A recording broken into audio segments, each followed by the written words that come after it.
the touch, dead in the eyes, no signs of life no more. I put your love under the knife. Leave me to die here all alone. No signs of life no more, no. A crying dove may never fly.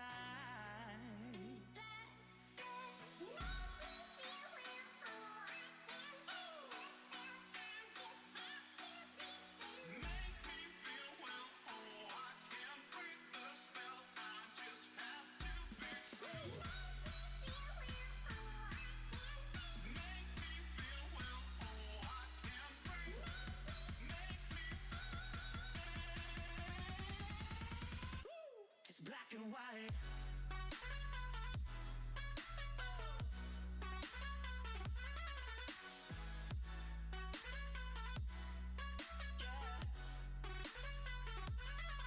Black and white.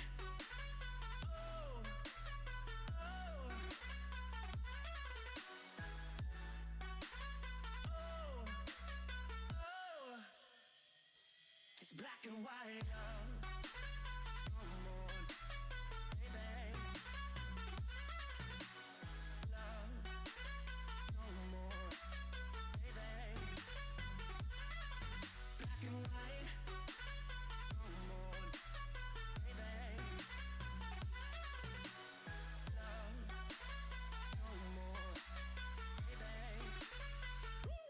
Black and white, just let me go. It's only right. For all I know, it's only matter. It's calico, it's black and white. Just let me go. It's only right. For all I know, it's only matter. It's calico, it's black and white. White, white, white.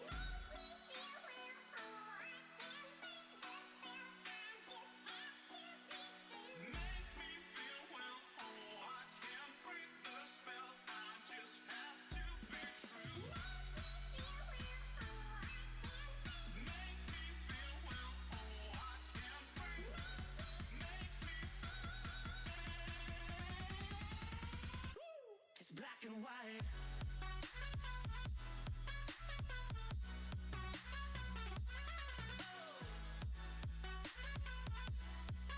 Yeah. Black and white. Oh, oh.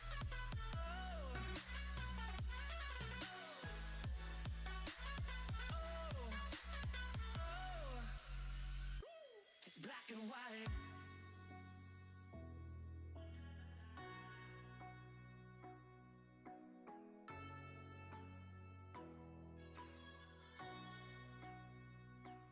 Black and white.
Good afternoon, everyone, and welcome to the Simracersworld VLN 2.4 hour series. My name is Daniel Handover, and joining me in the commentary box, as always, is the fantastic Mr. Ed May. Ed, how are you doing this evening?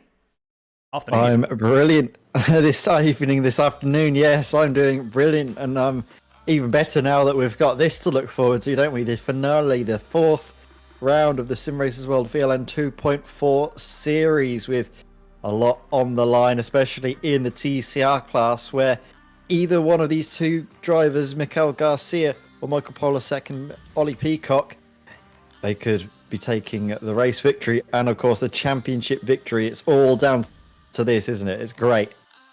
It is absolutely. It is absolutely down to it. I cannot wait to get it all underway. We haven't got too long left in qualifying, though. So we've got a little bit of housekeeping to do as well, I'm sure, before we start. But open qualifying is currently on the go. Yeah, I mean, it's all come down. I can't believe how quickly it's all gone. There's been lots and lots of things that have been happening naturally. There's been some really, really close racing. And I'm sure this round will be no different. The closest one, to be fair, in terms of championship points, is indeed the TCR class. And we know how the TCRs can behave in races like these. Yeah, definitely. They usually keep it right down till the end. We saw plenty of moves being made, and I think it was actually on the second to last or the last lap where we saw a change of position between Michael Polasek and Mikel Garcia. And Polasek, he really needed to get that race victory because that was what's allowed this to be so close at the end. Just 2 points separating first from second in the TCR class. This is going to be great. And at the moment, we are just towards the end of qualifying. Absolutely. I'm just looking through. We're going to go through onto track at the moment. So we're going to be firstly looking at one of the people that is currently out on track still is Jamie Malima. So he is currently out on track at the moment. Everyone's now setting their qualifying times. They've had so they've had a little bit of time to qualify, and so obviously these times are going to be coming up on for us very, very soon. So at the moment, Jamie Malima here with a 7:54. Currently, 7:54.19 is currently the pole time. Provisionally, this is better. And then I mean, it's very, very close. So we've got Martin Ranvejovic, who is only 3/10 behind on a 7:54.49. Then we got Angelo Luvers on a 7:54.58. That just goes to show how close it is at the moment. So it's going to be, I think, to be fair, again, we can all agree, and everyone that's watching, everyone that's here, it's going to be a very, very busy and hopefully a very, very close fight in the GT3s as well this round. Yeah, definitely. And just bear in mind as well, this is over nearly an 8-minute lap time. So for the top 3 cars to be separated by less than half a second, that's an insane level of competitiveness we should be able to see for first place in the GT3 class. Let's just hope that they can carry that forward into the race. And of course, like I mentioned, the all-important TCR class, well, there's around about a second difference between Michael Polasek and Mikel Garcia, the T23 race coaching by Full Send Racing, and then also Mikel Garcia in the Full Send Racing machine. Close margins there. It's close across the board. It's really close across the board. There we go. So times are now up at the moment. So yeah, there you can look at Jamie Lima and then Martin Rajovic. It's 0.3 of a second, but it's so close between second and third place. It's going to be, like I said, I'm hoping this is going to be a really, really close battle. One person I haven't seen though is it's the man himself. This is Martin van Loozenord. I haven't actually seen him at the moment, nor have I seen the R8G Esports BMW. So they don't seem to be participating in this round. They don't, but they did wrap up the championship last time out. 3 race victories on the bounce in round 1, round 2, and round 3. Maybe they're letting someone else take the chance to take a race victory for a change. Oh, possibly. Yeah, so at the moment, like I said, we're just still on board with Jamie Lee. He's one of the only 3 people now. The top 3 are still each on outlap. Now, as soon as the timer ticks down, I believe they will have an opportunity to finish their lap. And then that will be it. So it depends on when where these guys are. But there is Martin Ranvejovic. He's coming through. Actually, no, he won't have a chance to do another lap. This will be, for the moment, for him, this will just be some extra additional laps on the board. Number 26, Simpact orange car. And then, gotta figure, again, a couple of people coming out on track now. They're probably just trying to do some, again, whether it's last minute tweaks to the setup, last minute changes, anything like that, that they need to do. Just to try and get that all-important advantage, because I said, while we haven't necessarily got all that big of a grid, like I said, the main thing I'm really watching how close it's going to be, because it is going to be very, very close. But then again, anything can happen. Absolutely, and I've noticed as well in the GT4 class, our championship leader Isaac Barkley is not here at the moment. I don't know if he's going to join in late. He's got not much time to do it in, but he's on 70 points. Matthew Sufi is on 56 points. If Matthew Sufi finishes first or second, he's going to be crowned champion because you get 25 points for first, 20 points for second. Seb Herber, he's on 49 points. Second place won't be enough. He'll be shy by 1 point, so he'll need to get the race victory. Oh, this is looking incredibly close indeed. Well, it is absolutely. That is it. Qualifying over. So we're going to bring you the qualifying results in a few moments' time when they're brought up to us and when we can see them. But yes, I mean, it's all actually sort of, interesting enough, it's all very much sort of played it into the hands of a couple of people that unfortunately are not here at the moment. It's really put some additional pressure. Well, it's actually put some additional pressure, I think, also as well on, I suppose, really everyone actually performances. You've got to have some good performances to make sure that you actually perform well and to try and take advantage of the people that aren't necessarily here. So, like I said, it's too close to call. Even with the grid like this, it's just simply too close to call. But I think we are actually going to be bringing up the qualifying results here. So let us see if we can bring those up now. And there they are. So look at that. The overall results here. So Team IRNL Orange car taking pole position. Simpat Noise Orange in P2. The sister team to the Orange iRacing Netherlands car in P3. Simracing Loft Volante Racing P4 with Simpat Noise Purple in P5. And then Simpat Racing Blue in P6 for your GT3s. You've got E-Team Brits as well down, who weren't able to set a qualifying time, and neither was Paul Joseph. So he was not able to set a time either. And running through GT4 Field 64 Racer taking pole position. That's Matteo Tufi at the wheel with Team Sherman's GT4 and the Ministry of City Slide in P3. And for the TCR category, T23 Race Coaching by FSR taking pole position with Full Send Racing in P2. Boosted Motorsports Green in P3 and Nomad VLN in 4th with Quantum Racing Black in 5. That is it. Not a big grid. Does that mean there's going to be any less racing? Absolutely not. There is still going to be some incredible racing here. And Ed, I will let you talk through the GT3s if you want, because it's going to be an interesting one. Yes, absolutely. Thank you very much. The GT3s. Oh, I really cannot wait to see them come up to the line now.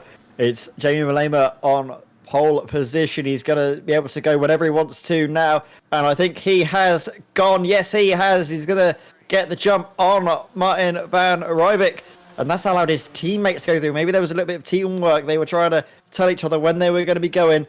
And that has really left Martin van Rijvik out to dry. He's going to hang it around the outside. If he can manage that lane, we'll give him the inside line for the left-hander going through the Mercedes Arena section. Now he's holding the car there, keeping his nose down on the inside, forcing the number 6, Anglo Laverse, to go the long way around. And he does end up taking back second position.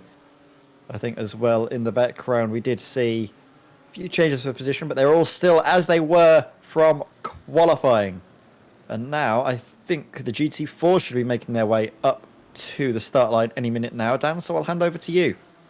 Absolutely, let's have a look and see what is going on. Here we are. So GT4s for the final time here in the Simracersworld VLN 2.4 hour series. When are they going to go? I think, do you know what? They've already gone. So Matteo Sufi has already tried to make the jump. And do you know what? I think he's actually done a very, very good job. Look at that. He's already pulled about half a second as they go down into turn 1. Side by side, though, for that is Ministry of City Slide and Team Sherman's GT4. So how are they going to fare? I think everyone gets through nice and clean. Look at that. Yep, they all slot into single file. But at the moment, Matteo Sufi, he has disappeared already up the road. He's already taken, what's that, 9/10 of a second out of the guys overhead, of the people behind. So good stuff indeed. A little bit of action there, though. But again, I think people are trying to wait for their tyres to warm up, trying to build up some temperature. They don't want to push too hard at the moment. Where are the TCR cars here? Look at that. The 2 full send racing cars as well. They're getting ready to go.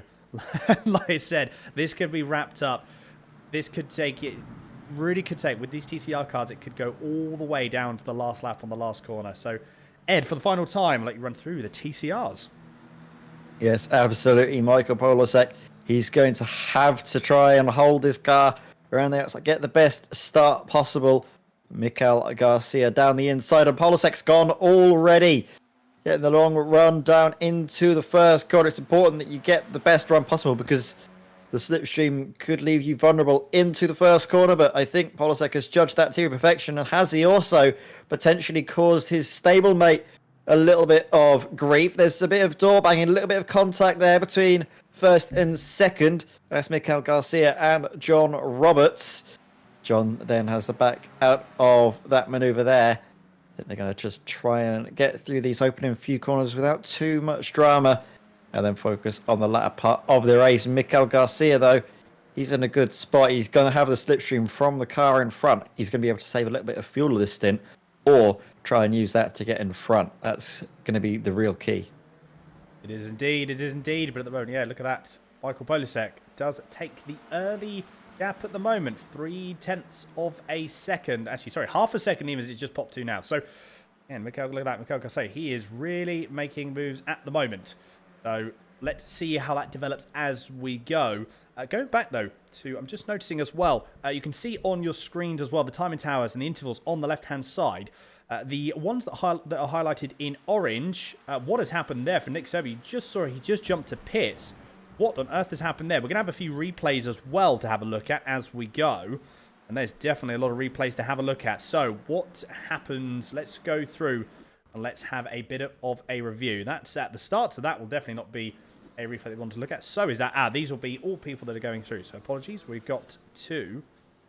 I believe Bart Daleman's had a small off, so not too sure what's happened here. This is when we came... Oh, do you know what? He might have actually forgot where he was going on the track. I think he may have been actually, unfortunately, thinking he was going to down to the GP loop. And unfortunately, it was actually the shorter layout, although he's not actually got going again. So I'm not too sure what's happened there. Could have been a mechanical failure, possibly. So we'll have to see if Daleman continues to go out on track. But Nick Sherman's, what happens here going into... Oh, just loses it. That's a car-ending incident, I think that is. That is a big, big shunt there.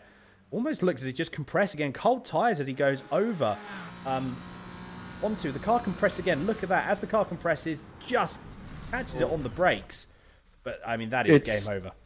I think it was the overspeed. The slipstream allowed him to take more speed, and he got a little bit airborne coming over the crest.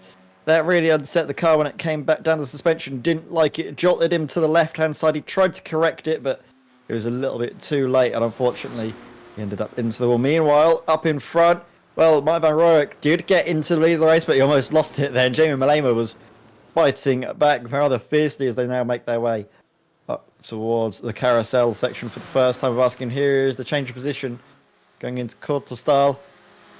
Oh, and then two abreast on the run into Bravery Corner. They managed to slot back into single file, thankfully, but oh, that was a very scary moment there. Thankfully, they all got through nice and safely.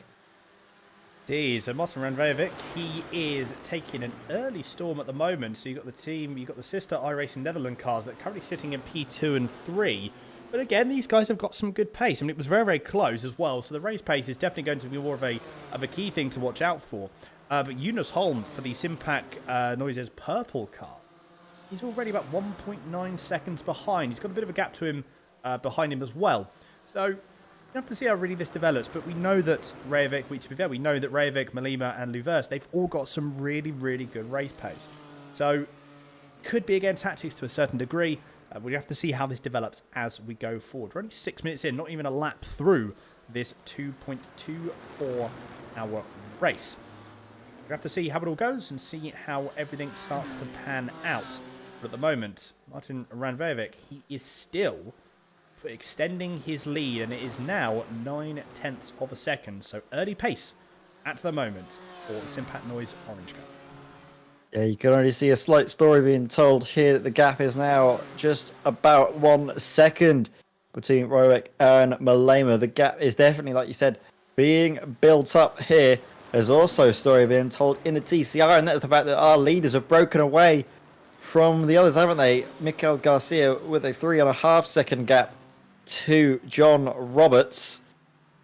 So these two cars up in front, they're going to have to do all that they can to extend their margins and try and make sure that it's only a fight between those two, the pair of them, for the lead of the race. It's certainly looking likely because we're only 7 minutes into the race and they've got almost 4 seconds now on John Roberts. It's quite a big gap, isn't it? Let's say it's not even been a lap yet, and it's a very, very big gap. Looking, though, as I'm just having a very, very quick look, we've got a potential battle on here, so let's have a look at what's going on here. This is between John Roberts and Ryan Walker, and they're going to go side by side, potentially. I thought they were going to try side by side then. They nearly did, as they go through again into, I believe that is Bravery Corner. Correct me if I'm wrong. Yes, it is. So they make nothing really, again, at this moment in time. No swapped of positions. We have got, looking at it as well, we did have an overtake from James Hall past Curtis Newkirk. So let's have a look at this. So this is the E-Team Brit car. Whoa, big, big shunt. And that was, unfortunately, that was a hefty shunt from Curtis Newkirk. Let's just have a look on that from his perspective. That was a very, very big shunt. Just catches it on the grass. So a bit of aero loss possibly on the way in, but a bit too much speed. Just manages to keep it out of the wall on the outside. Unfortunately, was not quite so lucky on the inside wall. And if I would probably want to check roll bar, but I'm guessing that is some steering damage, and that car has definitely seen better days. Yeah, you can already tell when it's going a straight line. There's a little bit of wobble in there. You can see the driver's trying to correct it. So to me, that says steering damage. They do have fast repairs, however, so it's not all over yet. But Daleman, though, this is him finally rejoining the track after his incident on the opening lap. Not sure how long ago this was, but there might have been potential hardware failure. It might have been a screen freeze, and that was why he just went straight on, stopped the car, and then managed to get the issue sorted and back up and running. Possibly, that's very, very true. You can see on the left-hand screen as well, the timing, or the left-hand side of your screen, you can see that Curtis Newkirk has unfortunately jumped back to the pits, but he's already on pit exit, and he's already back out on track. So, yes, he has lost a fair chunk of time, but at the same time, he has got now a fully repaired car, and off he goes again. Again, in a 2.4 out and a 2.24 out, it's almost at the stage of, it's an endurance, but at the same time, you still have to treat it like a sprint. Is anything like this, any big incidents like this, really can affect the car and really can affect your race. I mean, like I said, Curtis Newkirk has got to pull some Martin van Luzendorf style laps to be able to catch up, to even remotely get to the back of Paul Cleese at the moment. So it's going to be a tricky order. But we're going to have to see how it develops again. I'm not saying anything because anything can happen. But yeah, we're going to have to really see how this does develop. John Roberts, though, number 367, boosted motorsports green car, just pulled a little bit of a gap now. So he's currently sitting in P3. It was, well, we saw the initial battle that these two were having. It seems to have just opened up a little bit, although now it's going to be complete role reversal. And unless, oh no, it's already going to be, look at that, that is going to be Ryan Walker that wants to make the move straight away. He's not hanging about at all, is he, to be fair? And he wants that move sooner rather than later. Yeah, you can see them going side by side now. Ryan Walker, who's going to look to sweep his car around the outside. Can he pull it off, though? That is the big question. I think he might just be able to. They're both hitting the top of the limiter. I think they will be going to abreast now. Down into Tiergarten. Which way is it going to go? I think Ryan Walker just about has it. He sweeps his car around the outside, takes the racing line. Easy overtake with the slipstream. Down the dot, just straight by Ryan Walker. Puts him up into the podium places, though. Meanwhile, up in GT3, battles raging on between Ross Yost in 5th place and James Hall just behind. James Hall did start way from the back, wasn't able to put in a qualifying time, so let's see what he can manage now in terms of race pace.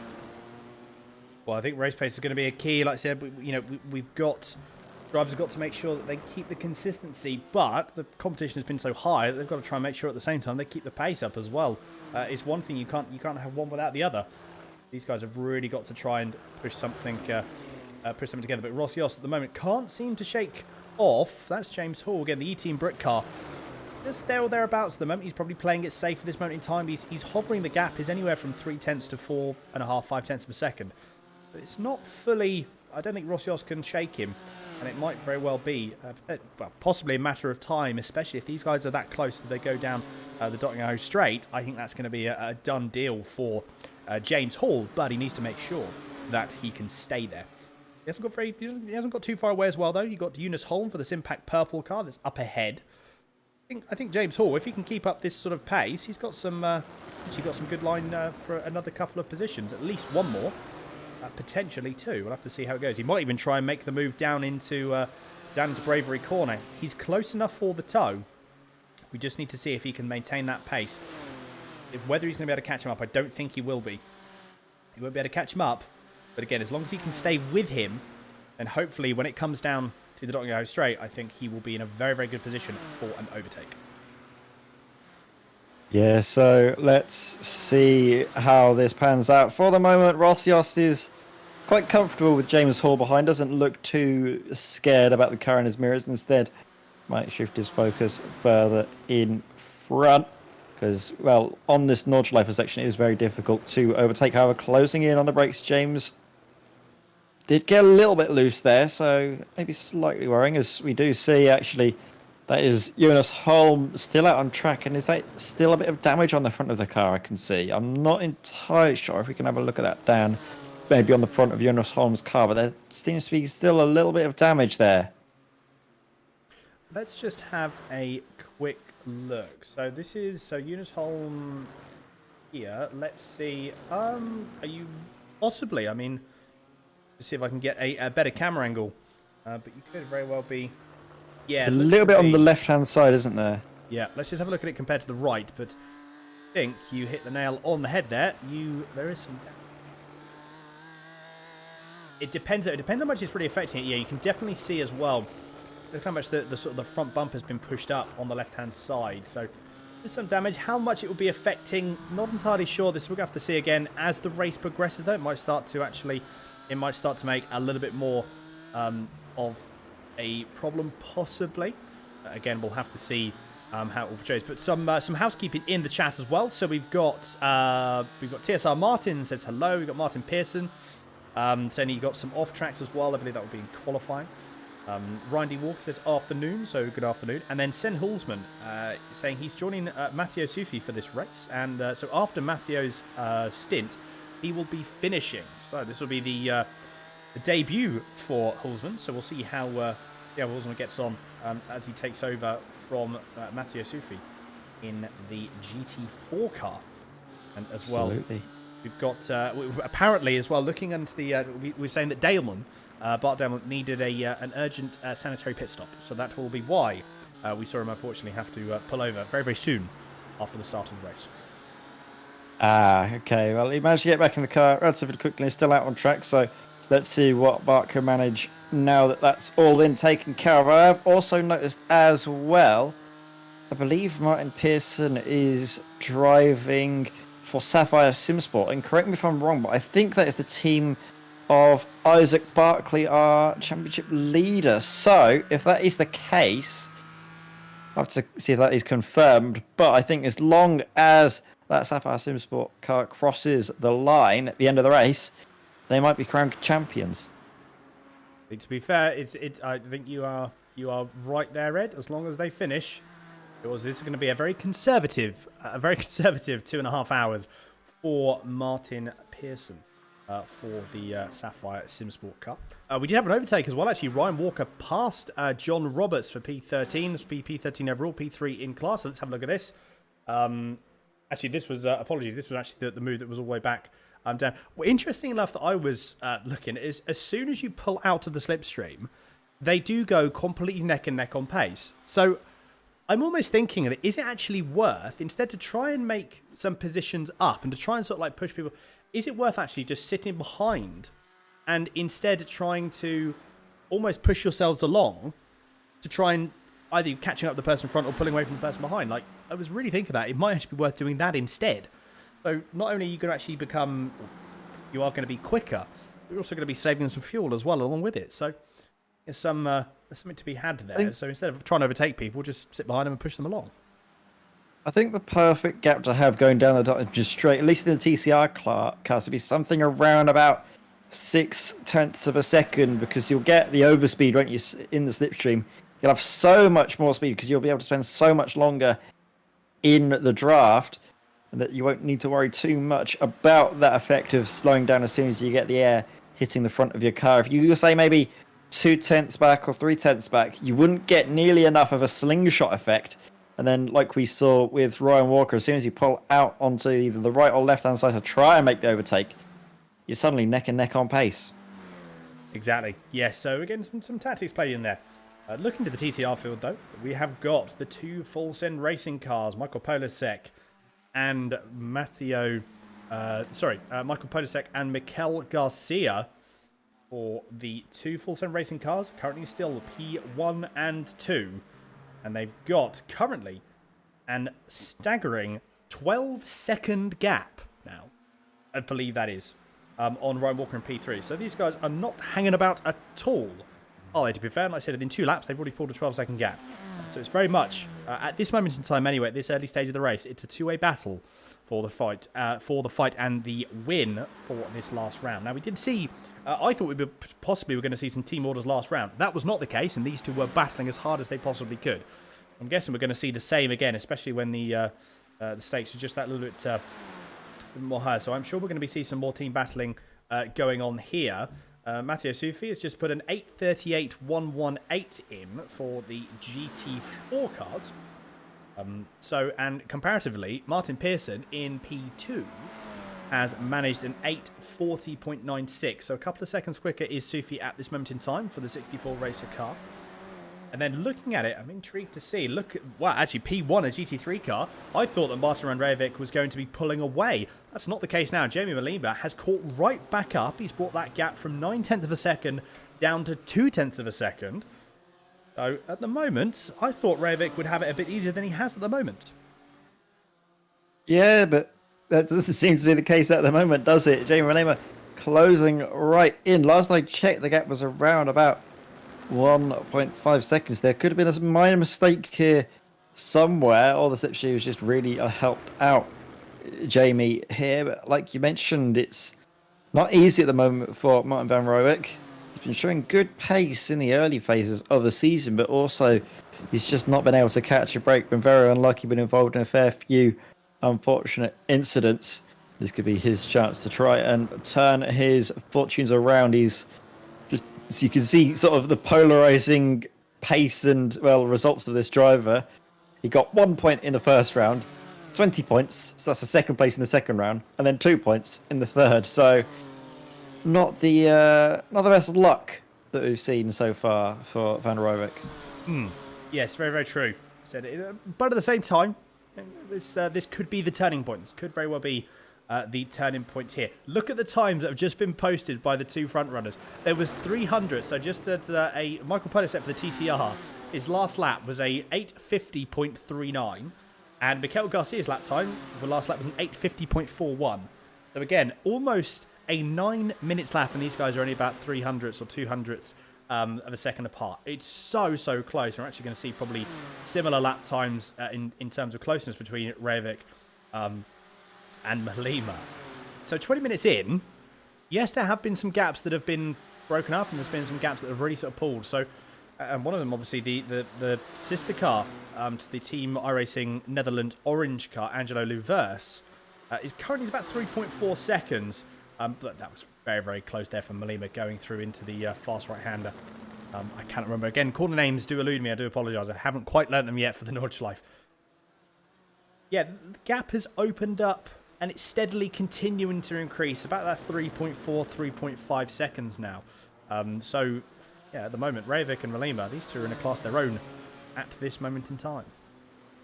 Yeah, but if they start battling, well, Angelo Luvers in the Team IRNL white car is only 3 seconds away.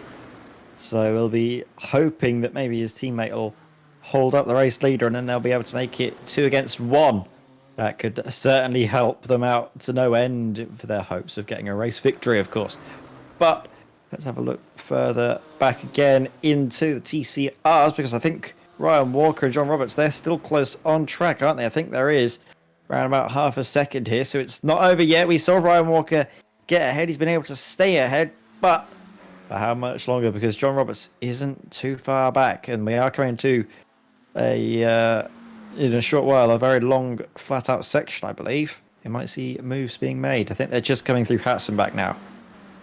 Like I said, they absolutely might be, or possibly as well. Are they going to be? Are they potentially going to be getting to the stage where?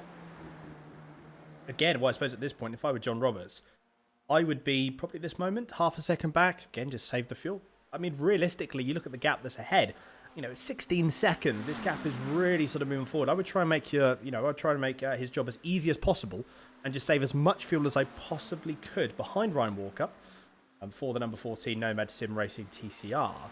Yeah, I would just be saving all of that fuel. I said as much as possible, just to try and get myself in a position where I can make the jump nice and easy going into the pits. These cars will only have to make one pit stop. The TCRs have got a fairly big fuel tank, and they're relatively economical for a race car. And you've got there's a 2-litre 4-pot at the front of these pulling this car along. So in comparison to your BMWs and your Audis of the GT3s, and even the GT4s to a certain degree, these cars are relatively economical. So only one pit stop needed. And yeah, I think fuel saving is just going to be, again, as we always talk about it, it's the key thing. If you can make it work, I think a P3 for John Roberts could be relatively easy when he comes out of the pit stop. Yeah, that's it. They just saw him going through the foxhole. The gap was 1/10 of a second. You can see in the background, John Roberts is just hooking the corners up very nicely, giving him great runs on Ryan Walker, but no chances to overtake just yet. The track's 2 now. The corners come thick and fast here. No time to make the overtakes. No space as well. So they're going to keep as they are for the moment. But once more, Ryan Walker feeling the pressure, missing that apex. John Roberts, he's going to start to feel that maybe he's getting held up now. It could be, again, that maybe he's getting held up a little bit. This is very, very true. Again, it's hard to tell, isn't it? It's really hard to sort of like try and get to some almost like assumption of what the car is doing and what the drivers are doing, because again, we simply don't know. We've got another probably hour and I'd say maybe an hour would we say, Ed, before these cars start pitting? Yeah, I'd say it'd be in about an hour's time before we expect to see these cars coming in for their one and only pit stop. So maybe they're going to just try and work a little bit together to conserve the fuel and see if they can maybe leapfrog one another in the pit stops. Of course, though, Ryan Walker's been able to put his car exactly where he needs to keep John Roberts behind. But maybe in terms of his race, if he wants to manage the fuel, maybe she shouldn't be too worried about keeping the car behind, and instead maybe allow him in front and then save a bit of fuel, do the overtake in the pits. Because, again, a slide there. That's not done his tyres at any world of good either. TCR munches through the fronts like nobody's business. So the more speed you send in, the more you understeer. It scrubs away the rubber. Try saying that 3 times fast, and you don't have any grip come the end of the race. So that could be something to watch out for Ryan. Indeed, yes, absolutely. It could very well be something, but I think John Roberts might try and make, or he was going to try and, he's having a look through there. He was going to have a look down into Bravery Corner, possibly. He couldn't quite get the move, though. It's close. He does back out of it. Again, probably wise. He just was not, unless you're halfway at the inside, there's almost no chance that you're going to be able to make a move through there. So, almost wisely backing out of it. At the moment, you can see Ryan Walker going on the defensive. I don't know, not really too sure why at the moment. Probably, I wouldn't suggest he really needed to. He is far enough away for it not to make too much of a difference. So Roberts hasn't quite got the current pace. He's not close enough to really sort of try and make a lunge, especially against someone like it. It's just not worth the risk at this moment in time. Again, coming through into the last laps and the last final stage of the race, absolutely. At this moment, probably not. Meanwhile as well, jumping onto the leaders here, still nose to tail. And actually, looking at it as well, Angelo Leverse, he's really caught up the pack. So exactly as you said, well predicted indeed. These cars have started to battle now. And because of that, it's allowed Angelo Leverse to really catch up and reel both of these drivers in. So again, possibly some tactics there. Jamie Molina, if he can battle while still maintaining a good pace, then It's really going to put the sister iRacing Netherlands car back into this lead fight for the final round. Yeah, absolutely. Like you mentioned, he's really reeling it in. Angelo Laverse, keep your eyes open because the gap is now 1.5 seconds, and we come to a replay of Curtis Newkirk. This was going into the carousel, and all that's an overtake because I think it was that Paul Kliss just gets it all wrong, goes into the carousel, but I think it spits him out wide, and that just shows the amount of speed you lose if you get it all wrong. Well, interesting enough, it looked like he missed. It looked like it could have been possibly just a move that Paul Kliss is allowing Curtis Newkirk through. Not entirely sure what happened there. It didn't really look like he actually missed the apex that much. Or James Hall, a spin going through. That's into the arena section. That's in turn 2. I thought he was going to do a pirouette then, but unfortunately TC stopped him from doing that. And then off he goes. So yeah, going through into turn 2. Tricky one there. Looked like he just got on the throttle a little bit too soon. Let's see if we can get an on-board of that, just so we can see sort of what happened. Yeah, just got it on the curb, and I think as rolling into the throttle, car decided that it didn't want to go in a straight line anymore. So it's a tricky one, isn't it, Ed? To be fair, I think we've both had that. I've done that more times than I cared to mention. So it is easily done. Yeah, absolutely. It's so easy to loop this BMW car around. You wouldn't expect it just from the sheer bulk and size of it, but if you do get the TC starting to kick in, and if you get on the power, the rear doesn't quite feel as connected to the car as the front does. You have a lot of understeer on turn in, but on the exit, the car does like to sort of squirm around a little bit. So I think that's what we just saw happen to James Hall. He's still in 6th at the moment, but definitely losing ground to the likes of Ross Yost further in front. Meanwhile, battle continuing to rage between Martin van Roeck and Jamie Malema. Been able to pull a little bit of a margin once more to Angelo Laverse. The gap now up to 2 seconds, 2.1 seconds if you will. But of course, still getting a little bit of slipstream off of Jamie Malema, so that will allow the gap to close back in, especially as well if Jamie can keep on putting the pressure on Martin van Roeck and also slow him down, maybe by having a little bit of a look down the inside every so often. I think, yeah, this is definitely tactical play, I think, from Jamie Malema. I think, he's doing what he needs to do to allow his teammate to catch up. Look at that as well, like Angelo Laverse, he's caught another 0.3 of a second up. So the gap is really starting to come down. I don't know what's going to happen when they catch up. That's the only thing, and that's my only other, not necessarily concern, but that's my only other thing, just a point to make, is I don't really know what the tactics are once they've caught up. I'm sure they've got something an idea of what they want to do, but at the moment, not really sure what that's going to be. It could very well be, maybe as well, that Angelo Laverse at this moment in time has just got he's got a bit more pace over Malema as well. So could there be a bit of team orders and Laverse actually passes Malema to try and have an attack at Reivik? I don't know. Again, that could be something that we're going to have to see how this develops as we go forward. At this moment in time, it's all up in the air. It's all a big mystery for us. We'll see. I wonder as well where they're losing the most time. Now, my guess would be that Malema is he's getting past, or at least he's, maybe side by side with Van Reivik going into the last complex of corners. That's really I can see. We've been on these guys for a while now, and I can't necessarily see too much in terms of like actual battling from these two. So they're losing time somewhere. I'm just not entirely sure where yet. Yeah, I'm not sure either. I think we'll probably find that out as the race progresses, of course. Just the differential becomes more and more apparent the later into the stint you get. Well, Van Roeck, he's got a good last part to the Nordschleife section, and that gives him a big margin to work with coming onto the dot and just straight. However, Jamie Malema, being about half a second back now, he's going to get a worldly amount of overspeed. Is he going to go for the move potentially to slow up our race leader? Well, could certainly go about it, but I think if we go on board, he's got a little bit of front end damage, gives him extra drag, which slows his top end down, but also I believe Jamie Malema is not going full throttle at all. Yet it's still actually closing in. Going to give a bit of pressure to Van Roeck now.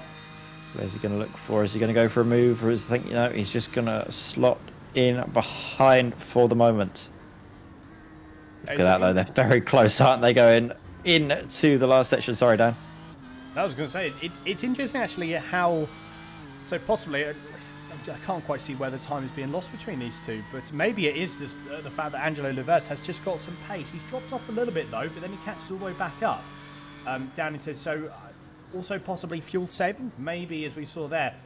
Jamie Malema, he's nursing that damage that he's got at the moment, and if he can stay with Van Rijvik, then not only will he be saving fuel, he's able to manage the damage. Plus, as well, they do have raft repairs, not the end of the world, so they've got some opportunity to really to repair the car fully, and off they go. So if this is the pace that Jamie Malema, he's got, it's a hefty amount of damage. Like, if you're pushing your bonnet up at that. That sort of much, then it is a fair amount.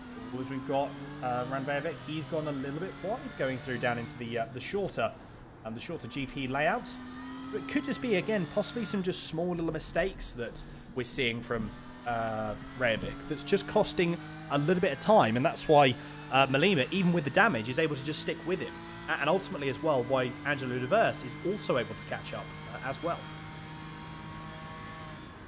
Yeah, definitely. So let's see now. Oh, is that a mistake potentially by Rajovic? Is that going to give Jamie Malema a chance? Oh, he looks to the outside, but knows what he's doing. I think also if we go potentially on board with Rajovic, there's a little bit of damage on the front there. You can see the bonnet just pushed up a little bit on that same right-hand side. So I think they're all suffering just a little bit here. Yep, a little bit of damage there. Not as much as Jamie Malema in the iRace Netherlands orange car, but it's still absolutely there. And in the background, well, Angelo Laverse, he's definitely joined the party, hasn't he? Less than a second difference between Malema and Laverse. Going through Hatzenbach now, he's getting the full effect of the aero wash, the sort of dirty air that does affect the GT3 cars to a certain extent. You're certainly able to feel it when you're behind the wheel. He's closing in though, isn't he? This is going to soon become a three-way fight. It is indeed. I think as well, to be fair, maybe this is the fact, the damage. Maybe this is all of the damage. We've got Laverse, who doesn't look like he's actually got any damage on his car at the moment. He's got a completely clean car. So if we're having Rajovic and Malema that are having similar amounts of damage, then obviously they've got, that was a TCR that was going very, very slow. Wow, that was close.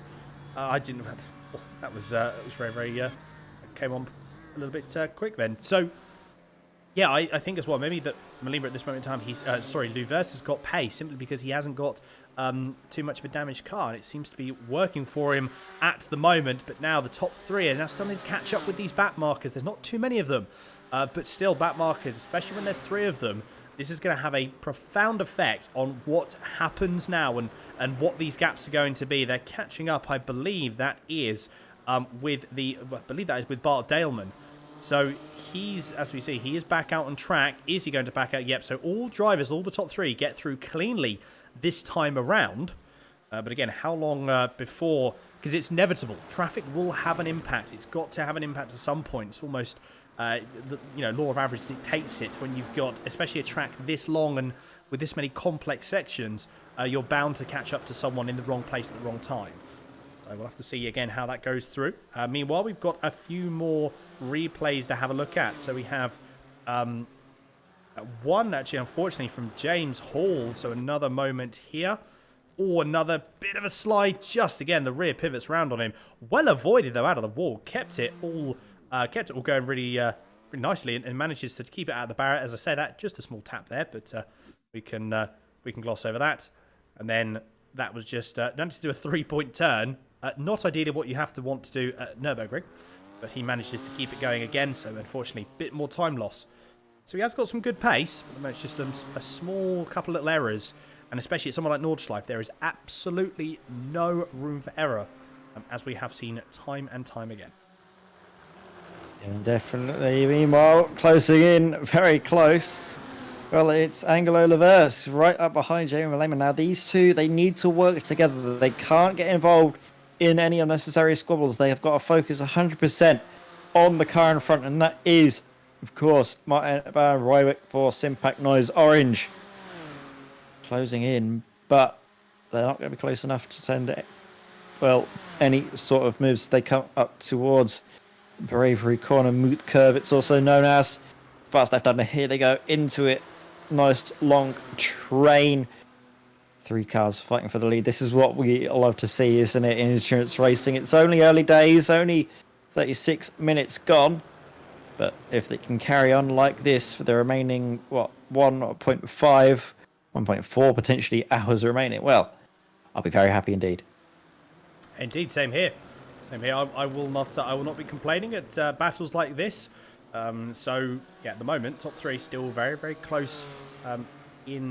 Very close in the top 3 at the moment. And again, do you know what? I'm interested to see actually that at this moment in time, we've got a replay here. Instant replay. Paul Kleist. He's had a moment. This is the only Audi I believe we have on the grid for the GT3s. How's it going to be? That's a very, very... I tell you what, that is one of the saves of Nurburgring. Fair play to Paul Kleist. He just manages to keep it out of the barrier. That was so close. And very well held as well. That's such a tricky place. If you have a moment there, it's so tricky to try and maintain that car and to get it back into some form of a straight line. But Paul Kleist manages to do that and manages to keep it all in check very, very nicely. So kudos to Mr. Kleist there. A bit more housekeeping as well. So we've got a couple of more questions on the chat. So we've got Porsche Sport saying yo. So that'll be Luke from Porsche Sport. So good afternoon, Luke. Hope all is well with yourself. And then we've got as well, this is Nestorix Racing saying, come on, Ross. I guess that'll be Ross Yost. What times are they doing? So the last lap for Ross was, for the Sim Racing Loft, for the Lante Racing 2 car, was an 8:01 dead, or an 8:01.03. So some good times there, some good pace from Ross Yost. He's a little bit of time away. He's about 12 seconds down from Eunice Holm at the moment. Actually, sorry, he's about 8 seconds down from Holm. So, gap is steadily coming down, but it's not too bad though. So possibly as well later in this race, we're going to see the pace pick up a little bit. Yeah, again, top 3 opening up ever so slightly now. Meanwhile, going through again, so I'm just having a look, going down the battles, and yet we have again 2 sort of main battles in the TCI category. So we do have Michael Polasek, and just behind as well, that is Mikel Garcia. So still battling as they are, the 2 full send racing cars. And then also, looking further down, we've got Ryan Walker and John Roberts as well. So these 2 are battling still pretty heavily. Although John Roberts has probably, I'm guessing, he must have had some opportunities to make some moves at this point, and he hasn't made them yet. So again, I wonder now, is he sort of resound to the fact he's able to save some fuel, and he's going to try and save as much fuel as he possibly can, and then try and make the jump in the pits. Like I said, if that were me, that's what I'd be doing. I mean, the gap is 30 seconds now between Walker and Garcia. So realistically, it's very much the battle for P3 at this stage of the race. So yeah, fuel saving is key, I think, here. And at the moment, John Roberts is doing exactly that. Yeah, I think you can see exactly that. Ryan Walker trying to keep his car ahead. John Roberts close behind, saving the fuel, looking after his tyres. You can see he's not trying to drive as aggressively as Ryan Walker said, is letting the slipstream do all of the work, helping him out no end. And of course, we've got our TCR class leaders that are still keeping the gap to about half a second or so. Meanwhile, Jamie Lehmer coming in to the pits very early indeed. Yeah, it's coming. I mean, to be fair, he's probably sort of pushing. Well, he must have been pushing quite hard. Interesting enough, maybe what we'll find as well at this moment in time is the damage is actually being repaired. Are they taking tyres? They haven't taken tyres. This is an important thing. Okay, their pace, their pit stop was 27 seconds. Okay, so they're opting for the no tyre strategy. And now this is one thing we've spoken about all of the time. We've spoken about every single round. Is do you take, to take tyres or not to take tyres? That is indeed the real question for the Simracersworld VLN 2.4 hour series. And Jimmy Malima opting to not take tyres. Now, we've seen the no tyre option work. We've seen that work with Martin van Loozenord. But again, the pace that Martin had, while you can gain some valuable data, you can gain some valuable knowledge from it, especially from a commentator perspective. I mean, the pace that Loozenord had was actually quite scary somewhere at a place like this. So, as well, it'll be interesting to see how it goes through. Now, Reivik may very well take that, and we'll have to see. Maybe there's going to be a now that we've had Jamie Malema now that's come in, are we going to see some reactions now, depending between Ravik and I imagine obviously himself and Luvers? They'll be communicating between teams, but I wonder what Ravik is going to do. Is he going to try and instead make the jump with new, fresh tyres? Ed, what would you be doing? It's a tricky one. To me, Ravik, he could extend this stint by maybe another couple laps or so, complete this lap and then go for one more. That should have enough fuel to do that. But of course, now he's going to have the worry of where Jamie Malema will be out on circuit. Jamie's biggest problem could be traffic, though. It doesn't seem that there's anything to worry about, though, because Ross Yost in 4th place is 30 seconds up the road, so he seems to be safe from that. TCRs, I'm not sure if he's going to be coming across them either. Looks like a good, clear bit of track for Jamie Malema at the current moment in time. This could be working out very nicely indeed. Of course, as well, he was able to get a fast repair in all of that, so a nice fresh car. Meanwhile, Bart Daleman, takes evasive action there onto the gravel, picks up the slowdown rather than the big clatter of the anti-cut and giving himself a very nasty amount of damage. So, further back as well. This is hotting up. This is between John Roberts and Ryan Walker. I think John maybe has decided now is the time to go for the move, but he's being forced around the outside by Ryan. Great defensive driving here. They're going to be close enough now to potentially try and look too wide into Bravery Corner. Don't do it, gents. I've seen this go wrong numerous times before, and I think John has a smart brain on and decides to back out of that for the time being. But that's a definite statement of intent to try and take 3rd place. I wonder as well, absolutely. Yeah, I think you're right there, Ed. Maybe he has decided that he might be able to gain more time, and he's got the pace to actually pull by.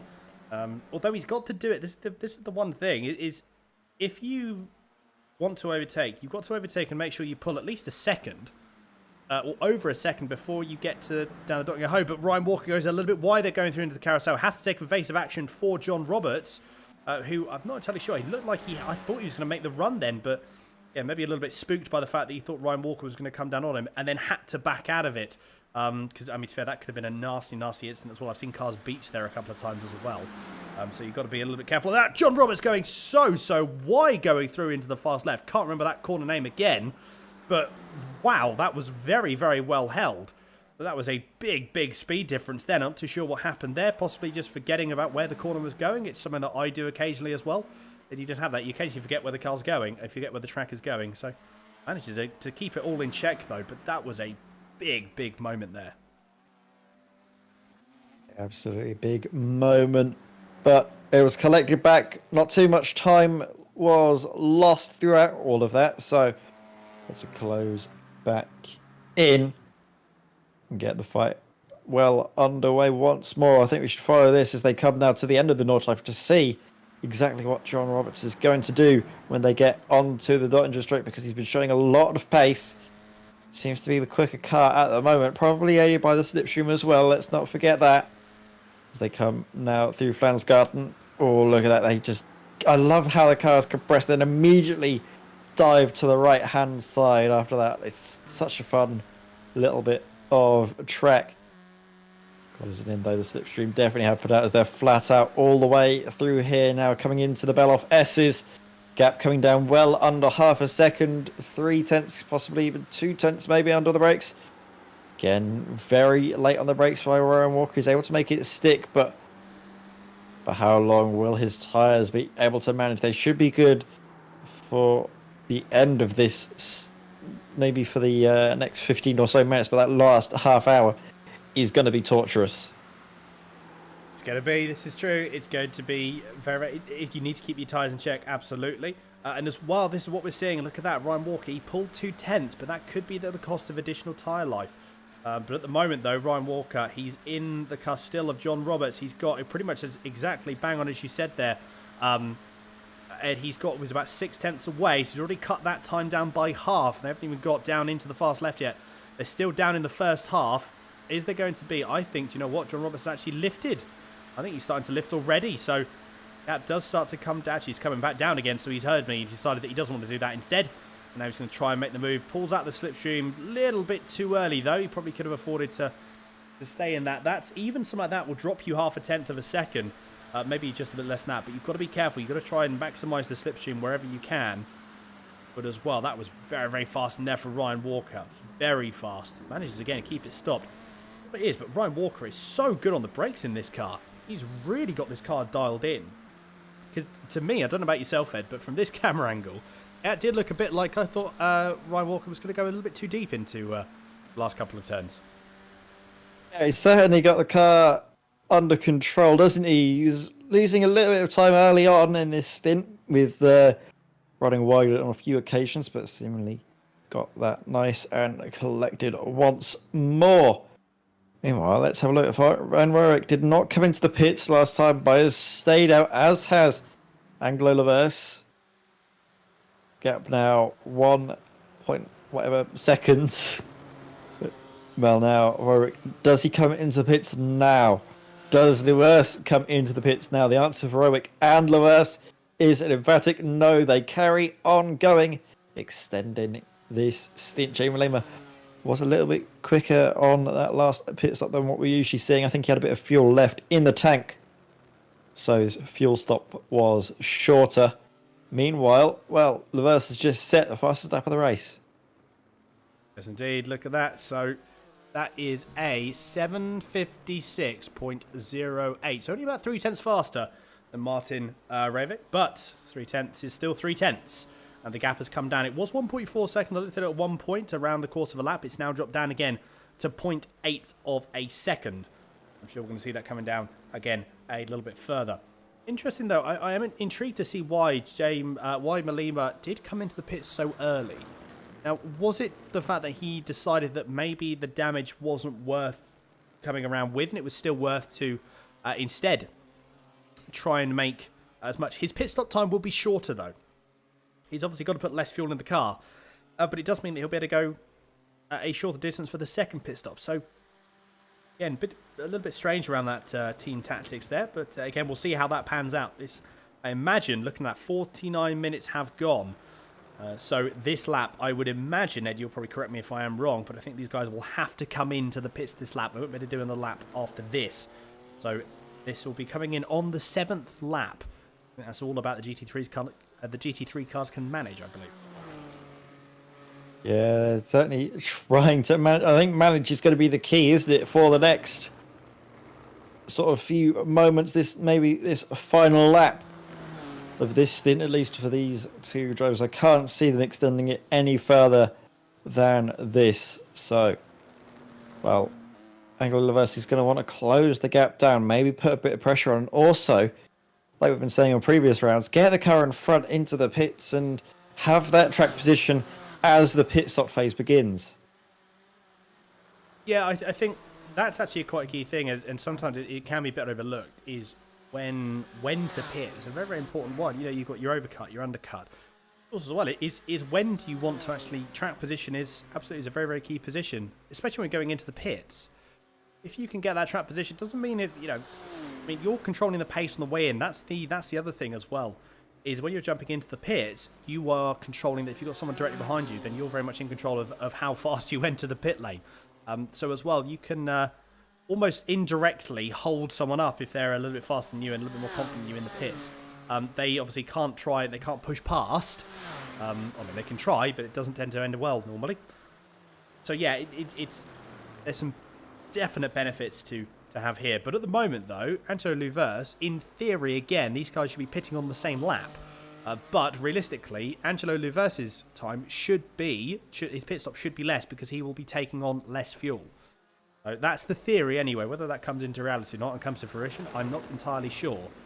We're nearly an hour into the first nearly an hour into the final round of this 2.4 hour series. And there's definitely some excitement still happening. I'm sure this will be continuing for the next hour and 20 or hour and a half, near enough. Couple of battles actually further down the field as well, though. So we've still got Ryan Walker and John Roberts. Look at that. They're still almost nose to tail. And then Michael Polasek and Mikel Garcia. Again, these two, the full send racing cars, still very, very close together. People we haven't really spoken about all that much is Matteo Sufi and Martin Pearson. And the gap is 17 seconds at the moment between the two. So, at the moment in time, Matteo Sufi is just pulling away. He's doing what he needs to do. So, not only is he driving what looks to be a relatively conservative race to a certain degree, but he's also leading as well. So, bear in mind, he only needs to finish at this moment in time, and yet he's still pulled a 17-second gap at the moment in the GT4s. Yeah, he's pulling a margin, that's for sure. 17, 16 seconds, the difference at this stage in the race. That is a very healthy margin, and of course, he's doing all he has to do to try and take the championship, the GT4 championship. However, with Pearson, where he is for Sapphire Simsport, I think, well, I mean, if I am right in thinking that Sapphire Simsport is the same car that's been driven all season long by Isaac Barkley, then there's nothing Matthew Sufi can really do as long as, well, that Sapphire Simsport car finishes the race. Well, I mean, to be fair, he's got to finish the race, but he's still got an hour and 24 minutes, or let's say an hour and a half left to go. So it's not over yet. Again, anything can happen. Absolutely anything can happen. Again, looking forward to these, well, especially when the GT4s pit as well. Now, again, realistically, I don't think there's going to be any real things to worry about for Matteo Sufi again. So he just needs to, again, just sort of like put his time on the board. Actually, I'm just, yeah. So he just needs to put times on the board. Pit stop, everything just needs to be as clean as possible. No, in terms of incident points as well. Let's actually bring that up. I'm intrigued to see the incident points that these guys have. So let's just have a very, very quick look at that. As we can see there, so there's a fair few people. I mean, to be fair, they've had enough practice around here now. They've had 4 rounds. There's a fair few people with no incident points at all. And even then, so at the moment, Michael Polisek is the person with the most incident points as well. Actually timed with James Hall, who is unfortunately still in the pits after his earlier incidents. So 8 incident points apiece for both of these guys. Yeah, so I think, to be fair as well, this is also a big thing. I mean, naturally, these guys have got a fair few off tracks before they come through to penalties. But I don't know about yourself. Actually, this is a question for you, Ed. Is the more and more people that now, especially the more events that have been happening at Nurburgring, and for someone like myself, like I've done a lot of laps around the Nurburgring now to the certain degree where it's nowhere near as daunting as it was when I first started to drive it. Now, are we seeing as well that, especially within sim racing, that the Nordschleife has become, it's not a norm to a certain degree by any stretch of the imagination, but are we almost seeing a bit less of a nervousness that people want to drive it? I mean, it's great for sim racing because people are getting more involved, but are we seeing less of a nervousness now between drivers wanting to attempt something like here? Yeah, I think so. As drivers have definitely gotten a bit more comfortable around this Nordschleife circuit. At least you'd hope so after, well, this is the 4th round, the final round of the championship. The drivers will have gotten to grips with the circuit. It's a track that, to be fair, I'm not very good with, as we can see Matthew Sufi as he comes over the crest there at Flugplatz. The car does bump around a lot. It's a very unhappy point for those GT4 cars. The rest of the time they do seem to be nice and stable. But like you mentioned, it's a track that, I'll be honest, I haven't driven too much of, and I'm not at all skilled at, especially that last half of the Nordschleife. I just can't get it right. As soon as I go past the carousel, I'm just hopeless. It's definitely the trickiest one. Definitely the trickiest section, isn't it? And I think that's where you generally start. I mean, naturally you learn, you know, when you're learning any track, you learn the first half naturally, then the mid, and then the last. But because there's just so much going on, yeah, it always takes long enough. It really does take a long time to learn. Look at that, though. So we finally have Martin Reivik, and look how close Angelo Luvers is going into the pit. Last lap times, again, look at that, almost identical. Only just under a tenth, well, just under a tenth separating the two. Eunice Holm comes into the pits as well. So does Rossios. So Jamie Malima, whereabouts is he on track? There he is. He's coming down the Dotting Hoe. I think he's actually picked up some more damage. So he would have taken a fast repair. But unfortunately, he's picked up some more damage elsewhere. And we do indeed. Let's have a look at this replay, because this is where it happens. So he's got a fully repaired car here. Where is it going to be? It's going... Oh, just... that was a hefty hit as well. So hopefully that's not damaged the car all that much. It has pushed out. I think, do you know what? He's got probably about the same amount of damage that you had last time. I don't think there's any in terms of steering damage. Let's have a quick look. Seems to be all okay. He's pretty much on pace almost immediately. Let's see where he is out on track. He's going through the last turn. Reivik is already out, though. Where is Angelo Luvers going to be? He's taken it. So, I believe that would mean then that Angelo Luvers is taking tyres. Yes, he is. So Luvers has taken tyres. Malima and Reivik both have not. But the fact that Jamie Malima had to pit 2 laps earlier, that's really hurt the gap at the moment. And as we can see there, the gap is now 4.3 seconds. You think how close it was before? Jamie Malima's got some work to do. I reckon the time loss was actually probably from the incident we saw earlier, wasn't it? Going sideways into the wall. Definitely cost him a lot of time. It could be around about maybe 4 seconds. So without that, it might have been right behind Martin Van Rooyen. But of course, there's 3 Dutchmen sort of leading the way, aren't they? They've been absolutely flying at the moment. Which one will come out on top? You're going to have to say Angelo looking very good with those fresh tyres, so long as we do see the drop-off. And we haven't really seen it this season, have we? We haven't really seen the tyre drop-off too extreme, at least in the past couple of rounds. I think that's well, like, whether there's been some... Again, I think that the people's setups as well, they've really worked with, again, I think, moving forward with the tyres and making sure that they do last. But there is a bit of a drop-off. I don't necessarily think, though, it's one of those... It's not necessarily a drop-off that is noticeable in terms of massive amounts of driver difference in terms of handling. There's more just a lack of grip overall. The car feels a little bit more numb. It feels just a little bit more... It doesn't necessarily feel any more unstable to a certain degree. But it does just tend to feel a bit more lethargic. It's not as responsive and as darty as it would normally be. But yeah, there's no discernible cliff moment. I think if you were to have to do another... It's probably not too far off. You know, maybe sort of like another half hour in the car, 45 minutes in the car. I might be thinking of a different story. But yeah, I think this 2.2 hours, it does require some safety net in terms of actually driving the car to a certain degree of having some caution. But don't necessarily think that it's making all too much of a difference. One person I think we'd interesting to see, though, is because Angelo Luvers, he's taken the tyres. So both teams here are on different strategies. The two are racing Netherlands car. The gap is 26 seconds at the moment. Okay, that is the gap between these two. We're going to have to see how that develops for both of these drivers and what is actually the quicker strategy. Because I suppose it's quite good, actually. It's almost that you would have in...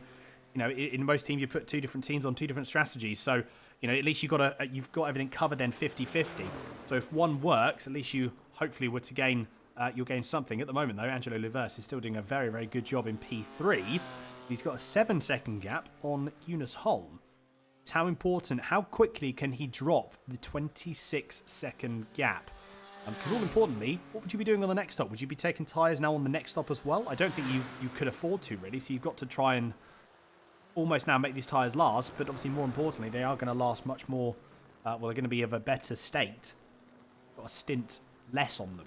So towards the end of this race, that's when we're going to really see the biggest amount of difference, I think, in times.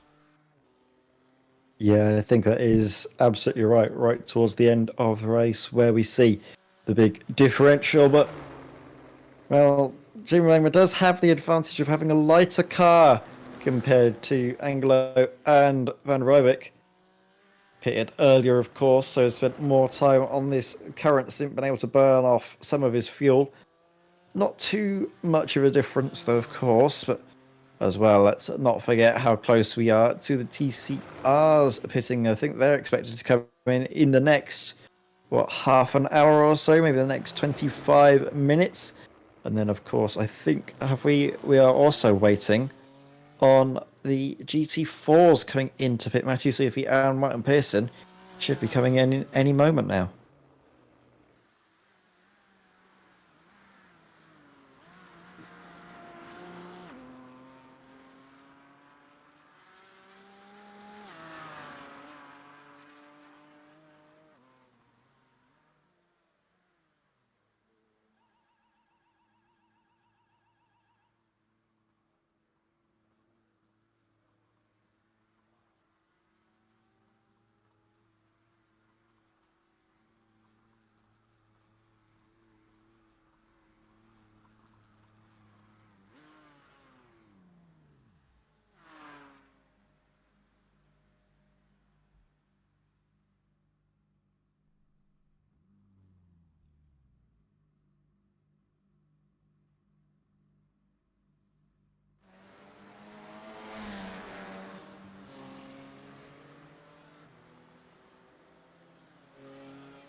That's our race. That's our race leader, Matt Van Vrobeck. He's being held up a little bit here. It's difficult to find your way through the TCR traffic. It's hemorrhaging so much time to Jamie Malema, but then Jamie as well. He'll have to come through. You can see just at the back of the shot now. The gap was 4 seconds. I think it's now 1.5. However, of course, it's Jamie's time to get held up a little bit. He's going to be able to go down the inside just about here. And now where can he get past Ryan Walker? He has to wait a little bit. No chances for a move. Oh, very scary, very close indeed. He looks to the inside. I think Ryan Walker was kind enough to give him the inside there. And the gap has sort of balanced again. It's now 3.6 seconds. So a little bit of time lost, net time lost at least, for Martin Van Roebeck, our race leader. However, it could have gone a lot much worse if there was contact.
Yeah, that's the key, isn't it? If we're able to find out what they're going to do into the pit stop phases.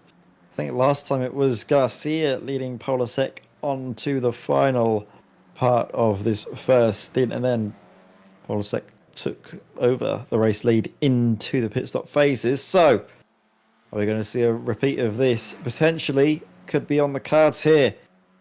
Following them down, they're not looking likely to take any moves. Meanwhile, the gap has closed down in the other TCR battle between third and fourth. So, podium nice and close between Roberts and Walker. Half a second, the differential. I think they're just about making their way into the Nordschleife section as we see Ross Yost here. Not seen too much of him this evening, unfortunately, and it's a very nice looking car. It's the Sim Racing Lofrolente racing car. Just not been too busy though. They've still been going, and has he not pitted yet? No, he hasn't. Whoa. He has no, he has made a pit stop. Yeah, he has indeed made a pit stop. Pit lap number 7. Yes. Ross Yost pit on. So he has indeed. He's made that. He's made his first pit stop. I was about to say that's a very, very impressive.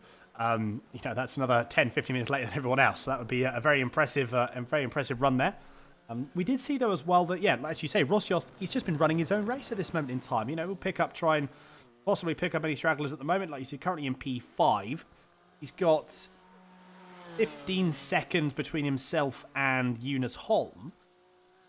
In terms of pit stops, I mean, they've both taken tyres, actually. So we've got Luvers, Holm, and Yost are all on new tyres. I'm not 100% sure if Paul Cleese has. I don't think he's actually made a pit stop yet, so he hasn't made his pit stop. But yeah, actually, interesting enough, the gap as well, though, between Luvers and Malema is 23 seconds. So it's actually 22 seconds, apologies. So it's starting to come down. About 4 or 4.5 seconds already. So I reckon maybe at this moment in time, possibly the double stop in terms of tyres and taking tyres may be more beneficial here. The rate that these guys are catching, and again, the way that these guys go as well, and you've looked at the rate of tyre wear. Jamie Malema towards the end of the race, as well as Martin van Rijvik, they're both going to have slightly older tyres, and that's going to make a big difference, a much larger difference, again, towards the end of this race. As long as Luvers, Holm, and Yost can actually, I think Yost may be just that little bit too far back. He's 15 seconds, he's about 36 seconds behind Malema. He's not too far behind Luvers, though. But again, it's hard to call. Eventually, Malema, he's losing a bit of time as well, though, I think, due to his damage, because he's losing quite a bit of time to Martin van Rijvik. The gap is now 6.2 seconds. He's lost 2/10. He's lost 2 seconds since we were on board with him last. So that's hurting him a little bit here. But, that could be the difference. That could very well be the loss in terms of 1, potentially 2 positions. Depends what Eunice Holm can do. Yeah, it's all up to what Eunice does at this stage of the race. Battling everywhere, isn't it? These little fights that aren't quite coming up to a boil yet, but just simmering away in the background. They're very nice indeed. And they're the reason why we love endurance racing, being in the car and also in the comms box, just seeing these battles unfold all around us are why we love it so much. And of course, when you get to have those nice, close on-track battles, it just makes them all the more sweeter, like we see between Walker and Robertson. I think was that one of the TCI cars that I think we're coming up to now. Let's have a look just in front. Yes, it is. That is actually that fight between Walker and Robertson. Look at how close they are. They are indeed, yeah. Look at that. It's about 0.2 of a second. It's actually under that as well. So are we going to see? We might see even potentially a move going through down into, before we get onto the back straight. Is it going to be a move? No. John Roberts backs out of it. But now the slipstream here again. Although, for a brief moment, there is going to be a slipstream that's going to be had by Ryan Walker on Ross Yost. So there he goes. He'll only catch it for a brief moment, but that could very well be enough to keep John Roberts at bay. And it depends if Roberts tries to make the move into Bravery Corner. If that's going to be the place, and it's going to have to be sooner rather than later. What's going to be the overspeed? I don't think, do you know what, John Roberts, I don't think he's close enough. No, he's not going to be.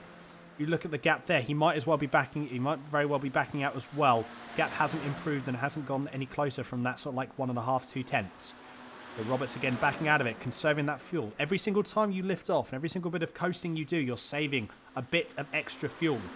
So at the moment, as long as John Roberts can keep it on the black stuff, then this could very well be a done deal depending on the pit stop. As long as they've got no damage or anything like that, that's not going to make a difference. They have fast repairs as well.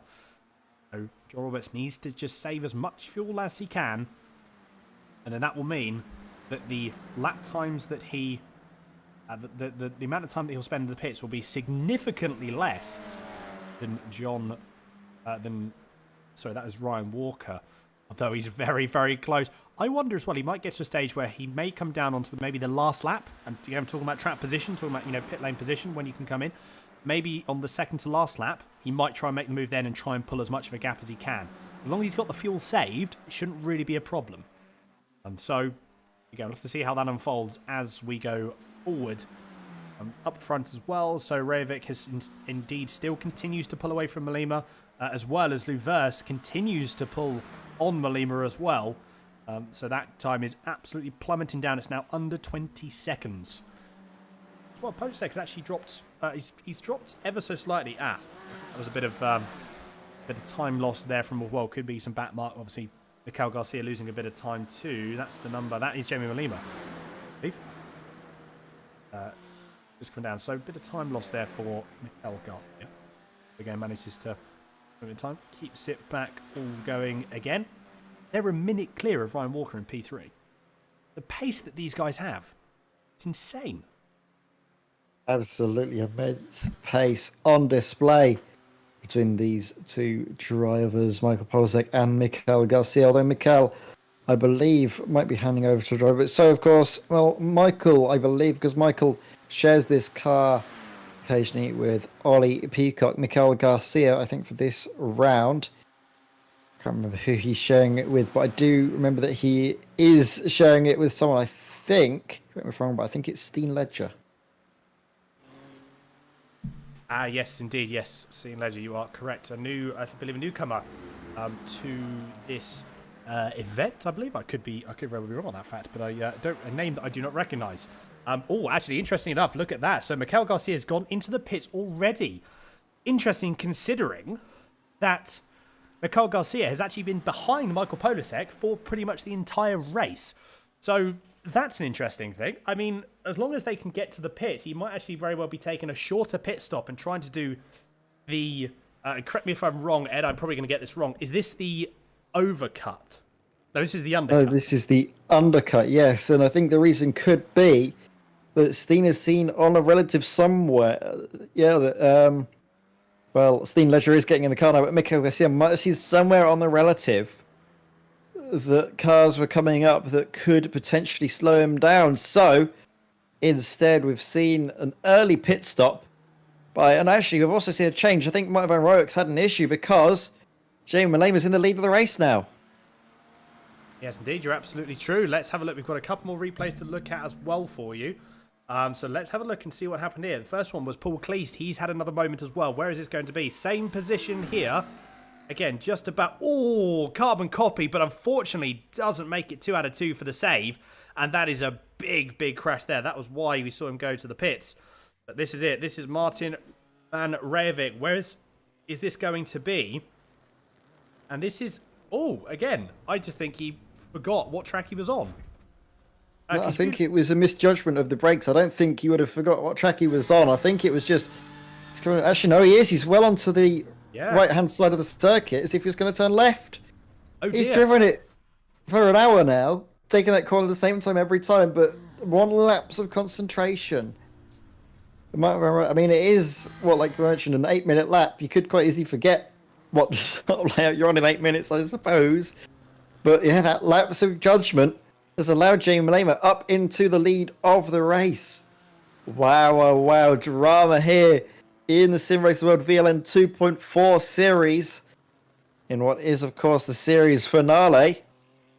And that's really hurt Martin Van Rijvek's chances of a race victory. He's probably got a little bit of damage dealt to his car as well as he came into the barrier. He's going to try and have to close up 6.5 seconds now, though. I know, 6.5 seconds. It's a big gap. I mean, he's done it before. I don't think he'll be taking the same damage as well that Jerry Malema has, so he probably should still have pace on him. Bart Delman going for a 360 there, managed to get the car going again. To be fair as well, I would say... saying that I haven't done exactly what Martin Van Rijvik has done would be an absolute emphatic lie. I have done that before. I don't think it was at Nordschleife. It was actually something that was probably an even easier... It was something like Silverstone, and I forgot where I was going. How on earth? I don't know, but it's one of those things that when you actually look at it, there are some different factors that could very well be the cause of it. But yeah, unfortunately, just a small little moment there. Manages, though, to keep it all in check. So hopefully, Rijvik, he doesn't take... Whether he'll take a little bit of damage, he might very well be... there might be a little bit of damage on that car, but hopefully it's not too bad. But at the moment, that is... I mean, look at Polasek. So he's now all on his lonesome at this moment now. So he's got to try and... This has got to be a very, very fast lap, because Mikel Garcia, yes, he will be...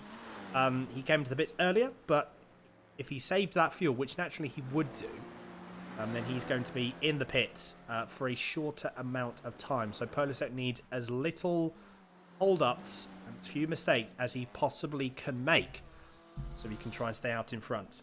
But again, if Mikel Garcia actually does the undercut on Michael Polasek, it could then mean that when you're actually...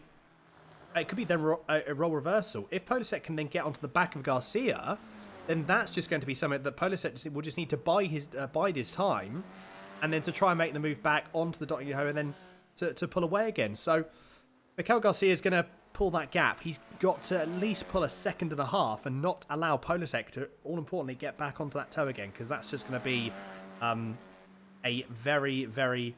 it's just not going to be... Well, it's not really going to work. So Mikel Garcia just said in the YouTube chat as well. Hello, Mikel. Thank you very much for tuning in. Saying he did save a bit, but not a lot. Interesting. We did save a little bit, so it could still very well be quite close on when Polisek comes out of his pit stop. Yeah, and let's not forget Polisek has encountered a little bit of traffic on this in-lap, as has Steenledger, of course, but it's all a matter of how much time have they lost relative to one another. Let's not forget that Steenledger does also have fresh tyres on, so while he lost a little bit of performance on the outlap with the cold tyres in the first part, I'd imagine going onto the Nordschleife, they should have warmed up nicely, and the gap is almost certainly about to come back down. Meanwhile, watching Paul Clist, still carrying on. Big credit to him with that amount of damage. I think what he's trying to do is get to the point where he can come into the pits and not need to make a splash and dash. So he's going to probably finish potentially this lap with all it would be before he's good to come into the pits. It also does depend slightly on when our race leader comes across the line, if there's going to be an extra lap or not. But Paul Clist, he might have to make it 2 more laps with that damaged car before he's safe to get a fast repair. Absolutely. Again, just Mikel just talking to us in the YouTube chat, saying he said it reckons it's going to be close and within draft range. So it'll be interesting again to see what happens when the pit stops come out. He's also said that Michael will probably pit now, as he knows Steen might be able to gap him. Now, for someone to be able to gap Michael Polisek, that's a very, very big, that's a very, very tall order, because Michael Polisek is not a slow driver. Absolutely, and I think part of it does come down to what we mentioned earlier, is the tyres, isn't it? The fact that Steenledger is going to have a fresh pair of boots on. Now that they're up to temperature at this point, that's expected to come back down. But I think, what do you see that gap increase? So has there been an incident for Steenledger somewhere? I don't think there has been. Not that I can see on the... not that we can see from race control. It doesn't seem to be a moment there. Although we do have Bart Delman having another moment going through. Where is it going to be? Oh, Bart Delman just goes off on the exit. Manages to keep out of the barrier, though. Yes, he does. And off he goes. So, actually, interesting enough, though, Mikel Garcia said that, do you know what? And again, yeah, looking actually at the times that, looking at the time that Sen Hulsman was in the pit, I don't think tyres were actually taken. I think, to be fair. No, I don't think. I think Sen Hulsman's is. Was that the change of in GT4? I think I saw them go on the jacks before they changed driver. Could be. That could have been a slight visual glitch, though, when one driver pulls out of the car vanishes and reappears. That could just be a slight visual glitch. Possibly. Yeah, we'll see again. Actually, no. Sorry, I think we could be getting confused. So it is. So Steenledger, I don't think took tyres. Steen didn't take tyres. That's impressive. That's a very, very impressive. That's an impressive move. So only fronts. Okay, so only front tyres were taken. Oh, yeah, only fronts. Okay, yeah, front tyres. It's the TCR strategy, isn't it? Because the rear tyres, they don't really do much. They're just kind of along for the ride. It all goes through the fronts, getting those taken. That'll be to be expected. So they're going to be nice and fresh. Gap should be closing down. We're seeing Polisek and Steenledger every single corner, because let's not forget Michael Polisek's tyres. They will have done 1 hour and 21.5 minutes. Whereas, well, Steenledger's has only been on for about 5 minutes or so, maybe even 3. So, gap's expected to close down. Let's see, where is Michael Polisek actually out on circuit right now? How close is he actually coming into the pits and getting a fresh pair of boots on? Let's have a quick look where he is. Do you know what? He's got another lap. He's gone and done another lap. So, I really don't think... I'm intrigued to see when eventually Potasek does pit, it's got to be this lap, surely. It's got to be this lap that he pits on. But so as well, yes, the gap is 58 seconds as it stands at the moment between himself and Steen Ledger. So we're just going to have to see how this goes. Look how much he's riding the brake as well. Potasek's really riding the brakes going into. Well, braking is actually there. Now, I don't drive the TCR much, but I'm guessing this could be as well almost trying to get some weight over to the front axle to try and get the rear to lift a bit. I'm guessing that's what they're doing by sort of sitting on the brakes that much. Okay, I've got to say, bold move. Absolutely, that is a very, very bold move. Considering when you actually look at the, I mean, yeah, fair play. The fuel saving that he must be doing, and he must be again in a position where he's managing his front tires very, very nicely. This is also true as well that he is going to have better tires than the number 285 FS Arc.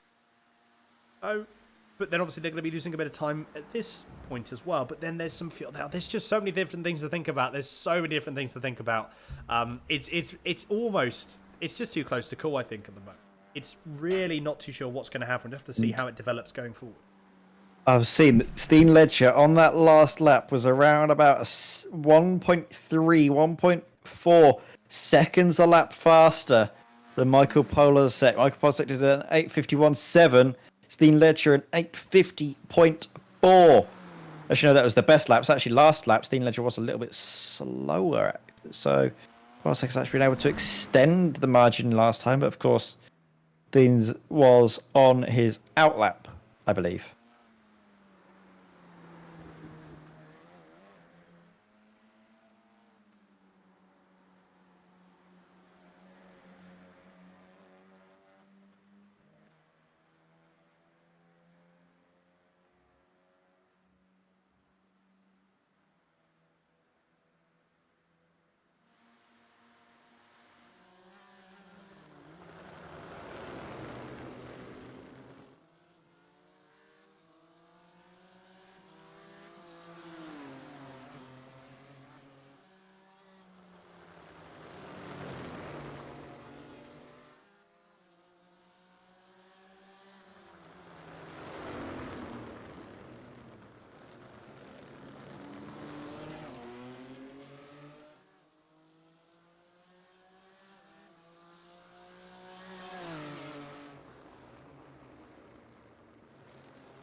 Always looking for it as he around the outside of Klostertal into Mutkurv Bravery corner. They're going to force it too wide, and there's contact between our race leader, and that's Jamie Lema into the wall, and there's damage, big damage there on the rear of the car. You can see that the steering angle is completely out of whack. Look at the car, it's got severe crabbing. He's going to have to try and nurse it back to the pits, but that car has certainly seen better days, that's for sure. If we can see it now, it might be safe through the carousel, but it's going to be very dangerous to control. Lost a lot of time, did Rovic, though, in that move, and crucially, Anglo Laverse isn't too far back, and with fresh tyres, you're going to have to say that that little incident, while it's played out of the hands of one Team iRacing Netherlands car, the other one is certainly going to be looking very eager for the race lead. Absolutely. Well, let's have a look at what happened here. Again, it's just Jamie Walimba. I just don't think was expecting.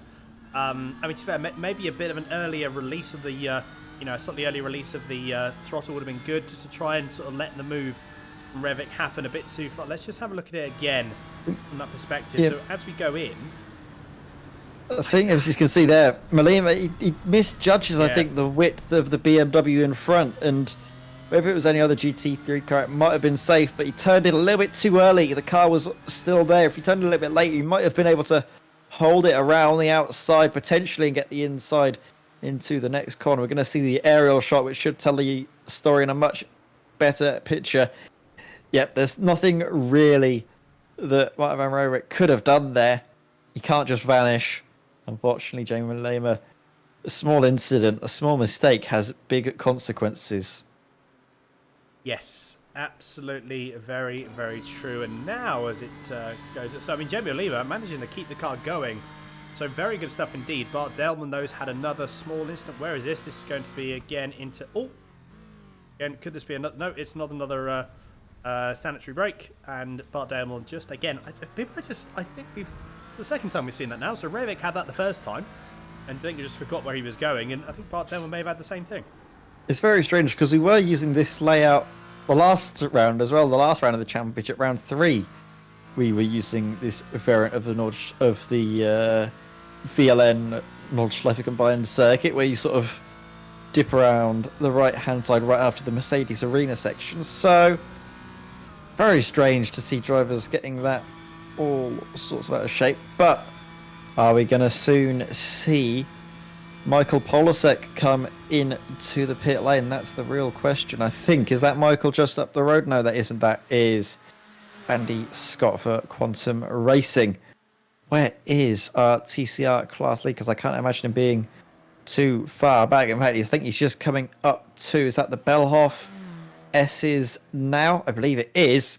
So Michael Polasek, not too long now until we see our TCR class leader into the bits. And this is crucial because if Polasek comes out in front into the final stint and has a big margin, that's very good for his chances of taking the championship. Either one of these two cars, if it's Steen Ledger or Michael Polasek that sits at the top step of the podium, that will be our champion.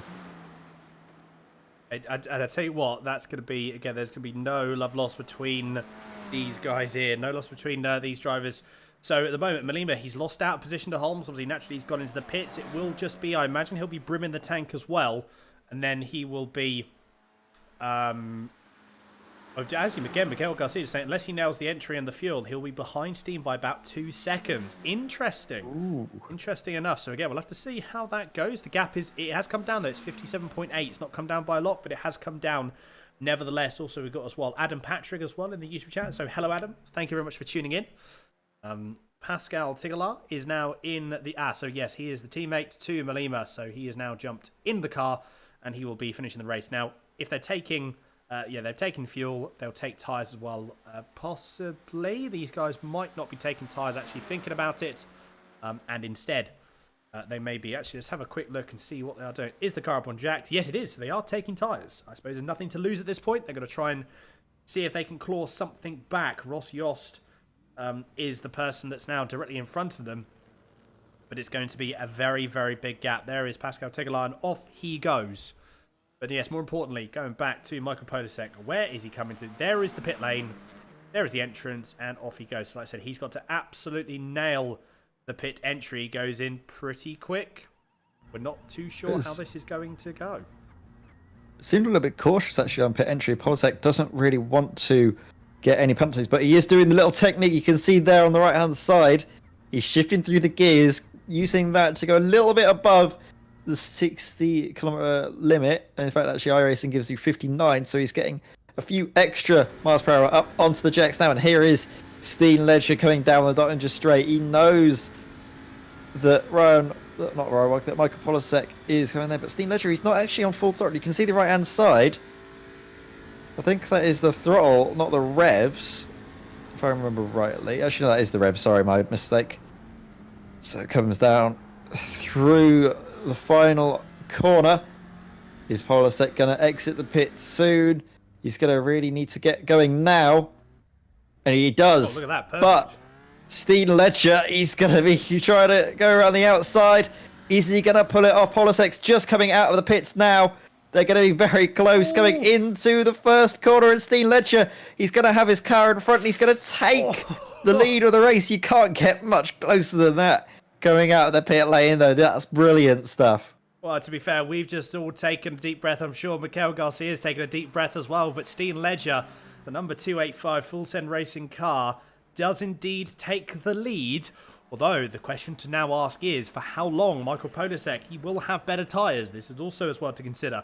And he will be, especially in the position like he's almost, again, controlling the pace. Well, not necessarily controlling the pace to a certain degree, but he's able to probably pull up to the back of Steen Ledger and also conserve his tyres a bit more. As long as he can stay there, as long as he can push the car and keep within that sort of towing window, I think it will allow Polasek to conserve his tyres even more. Steen Ledger, that was very, very close. A great calculation there. And a great undercut done there. That was very, very good. Very, very good indeed. So we just have to see now how this goes for the next hour. Absolutely, yeah, brilliant stuff on display.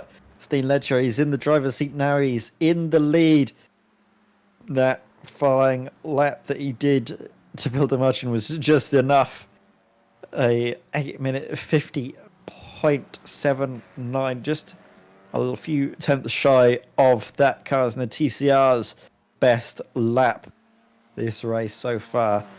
And Michael Polasek with the cold tyres, he's struggling a little bit, not able to close the margin down. If Steen Ledger can build that gap and keep it above 1.5 seconds, he's going to have a certain margin to deal with, and no slipstream being given to Polasek. So he needs to nail this first half of the Nordschleife. Michael Polasek doing very well to fight back, though I don't think he's going to be wanting to give this up without a fight, and I think he is going to be in with a shout of some slipstream here. So this is a very close battle indeed, down on one that we'll expect to see rage on for the next, 50 minutes now. 50 minutes remain in this Simracersworld VLN 2.4 series, and I think it is time for us to have a short break so we're nice and refreshed and can get nice and excited and carry on talking for the final few moments of this race. Indeed, yeah, absolutely right. We're going to take a few moments break. So Ed, before we do break though, where should we who should we leave it on board with? I think let's have a look on board with Polasek, see what he can do to catch up to Steen Ledger, see what this fight will do. Oh, absolutely. Good shout indeed. So everyone, we'll be back in a few minutes' time. Don't go anywhere. Thank you all for watching and supporting us as always. And make sure if you haven't already, please do consider subscribing to Simracersworld and make sure you like this stream as well. It does help out the channel and helps us out massively. But we'll be back in a few moments' time. So we're going to leave you on board with Michael Polasek for round 4 of the Simracersworld VLN 2.4 hour series. Don't go anywhere.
So, welcome back everyone to these closing, or it's the last 40 minutes of this Simracersworld VLN 2.4 hour series. This is round 4 and the finale of this series. If you have just joined us though, the main battle that we're really watching out for now is Michael Polasek versus Steen Ledger. Now this battle here, Steen Ledger goes a little bit wide. That's going to cost him some time.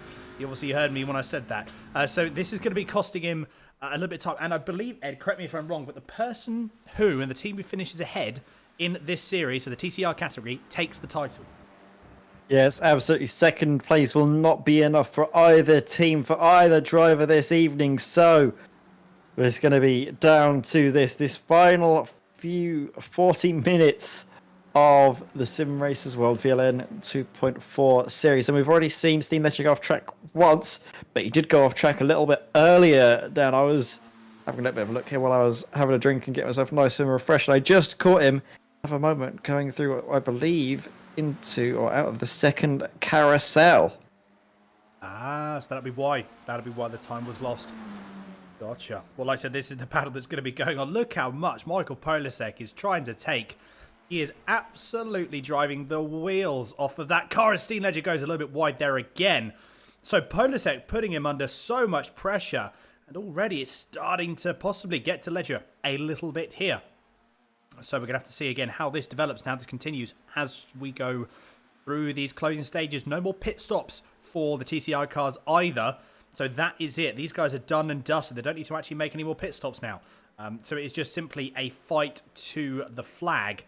And at the moment, this is now where it starts to gain. Again, any form of straight line at all, as long as you're within that window, then the TCR car, you can really catch up a surprising amount. And the main one obviously down into the Dottinger straight, the Dottinger back straight. As long as you can pull up some time there as well. Steen Polasek, very, very good on the brakes. So pulling up that time, might have even gone a little bit wide there. This could potentially be a drag race down, cuts off the nose of Michael Polasek. So no moves made at this moment in time, although it's a very, very close indeed. It's actually the closest battle that we have out on track at the moment. But as well, though, we have seen some interesting things. I mean, first off, it was Jamie Malima, unfortunately, having that small moment. That's cost him big when it comes to, well, a small sort of error going into Bravery Corner cost him big. And he's unfortunately lost out.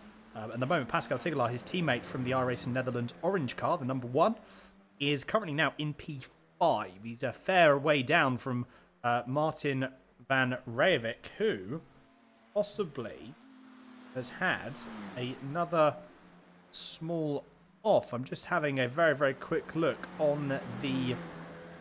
I'm just having a quick look, actually, Ed. I'm not too sure why Rijwijk has lost all of that time.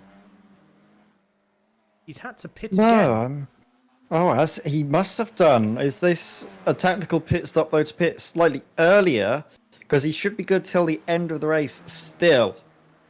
Should be. So Rijwijk has pit a little bit earlier than the rest. Pitted on lap 12. So just came into the pits. Other drivers were expecting to pit in maybe a couple laps time still. And here's a replay. Yeah, I'm just having a look. There's no discernible damage to the car.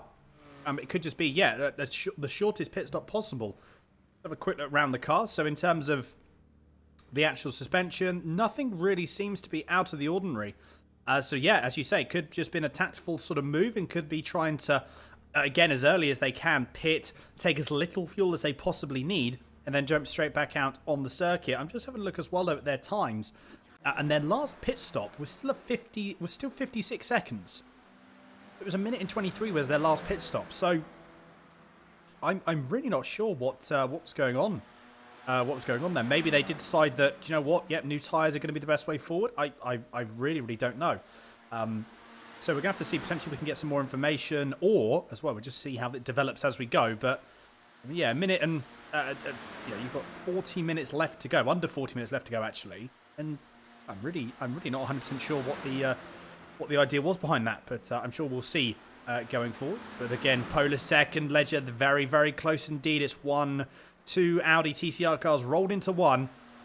Still nose to bumper not making any moves. There's Polisek going to try and go up the inside. I thought he was going to make a move, and that camera angle made it look deceivingly like Polisek was up the inside, but no, he wasn't. So I don't think there's any love lost between, as I said, these two drivers. They are wanting positions here as soon as they can. Going to be no moves going through into the carousel. That's a very, very dangerous move to try and make, and Polisek wisely decided against it. But he is closing. He's constantly closing up the gap more and more. He's got so much more confidence as well looking through into the sort of mid-section of the quarter. So maybe the tyres already are working for Polisek and working against Team Ledger. Now, those 2 extra laps on those old tyres, in 2 laps, that's, 15, 16 minutes of running. That's a surprising amount of time.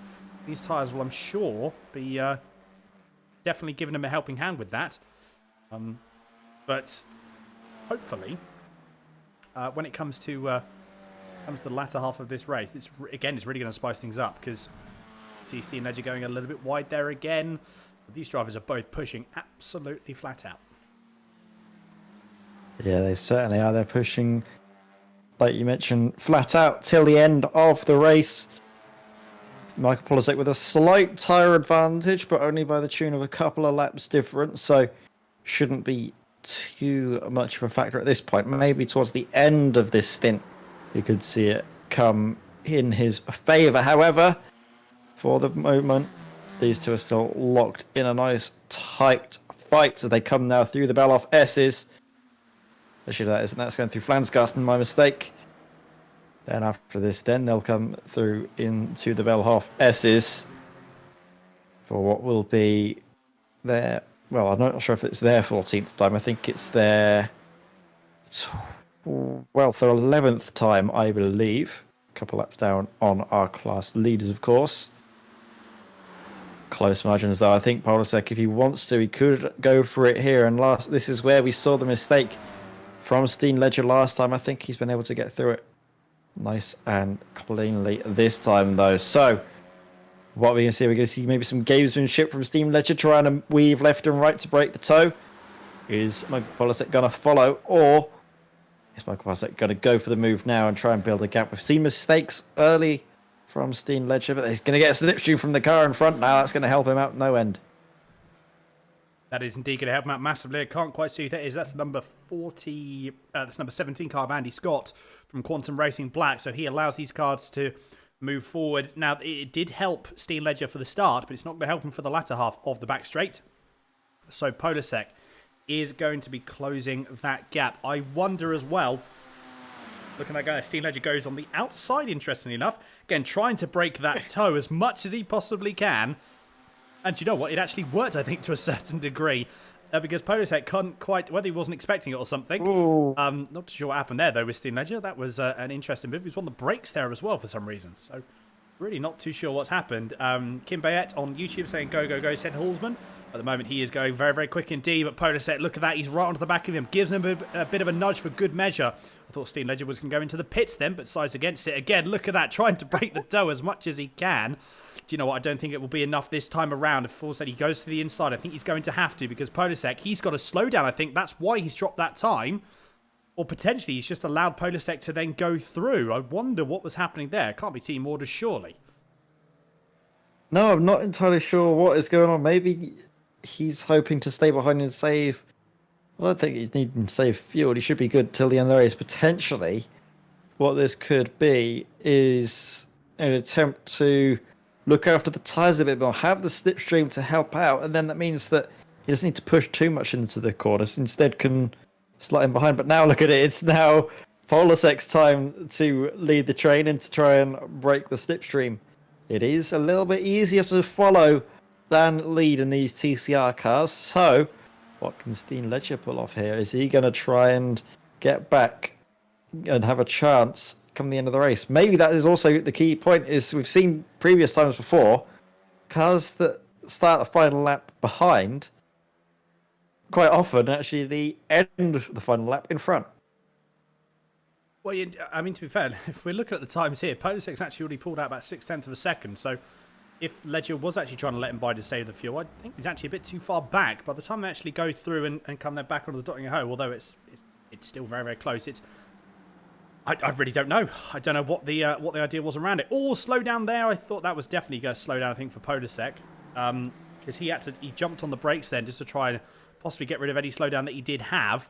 But I think Steam Ledger was got caught out a little bit by it. So he's now, unfortunately, he couldn't quite capitalise on it because he was trying to sit in the slipstream or try and sit behind as much as he could. But unfortunately, he may have been able to drive around the outside. But again, no.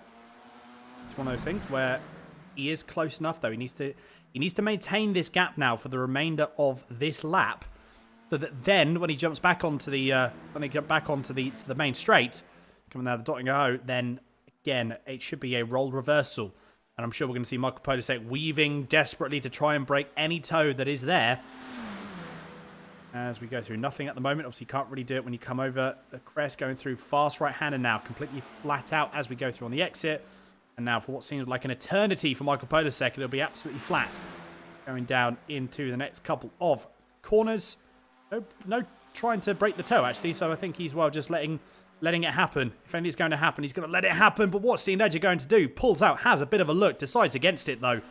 And again, they both pull in. It's like deja vu. We're seeing two cars of exactly the same Full Send Racing livery TCR cars. And it is a bit of deja vu that's kicking in here. But again, Podolsek just... Oh, what on earth is happening here? I'm confused quite heavily as to what is actually going on. I don't quite know either. I want to see if we can... I don't know if we've got any... I don't think there's anything on there as replays, are there, for that one? Maybe they're just trying to work out amongst each other where they want to be come the end of the race. They're just having a little bit of almost a trudy little fight, not actually quite going, instead pulling their punches a little bit. It's very strange indeed. Unless Podolsek is actually trying to allow... Literally, do you know what? I was just about to say that. Garcia said it pretty much spot on. I don't think Podolsek wants the lead. I think he wants Sven... I think he wants Steen to get back past so he can then sit in the draft. So again, conserve tyres. I don't think that actually neither of them want the lead at the moment. Look at that. Podolsek's back offline again. Well, actually, no, he's not back offline. I was thinking of the wrong part of the circuit. But I wonder why that could be... I mean, that could be a thing. I think Garcia just pretty much cemented that idea that I wasn't the only one thinking it. But yeah, maybe no one wants the lead, actually. Very strange indeed, as we've just seen our GT3 drivers come into the pits. Angelo Laverse goes in and... apologies, in and out of the race there in the lead. So, nice and safely indeed goes through. Angelo Laverse might have Rowick coming into the first corner now. But look at their margins. It's still a hefty gap between the pair of them. I think Rowick does... Did he have fresh tyres on or not? I can't remember. I think he does. I think Rowick... Oh, yes, he did. Last pit was about 56 seconds. That is about the time taken to do all 4 tyres and fuel. So he's going to have to close in 16 seconds in half an hour, basically. It's going to be difficult. That's, the tune of half a second a minute. Wow, I thought you were going to base that on per lap. But yeah, half a second a minute. I don't think that would be as difficult, actually, as... I mean, 16 seconds, if you think with new tyres, especially into this... You think as well how old Laverse's tyres are. I think that's actually a relatively sort of gainable margin, I think, to be perfectly honest. I reckon it's how quickly... Revit's going to be able to catch up, I think, not with relative ease, but they're definitely going to be able to catch up. But getting past, that's going to be naturally the tricky thing.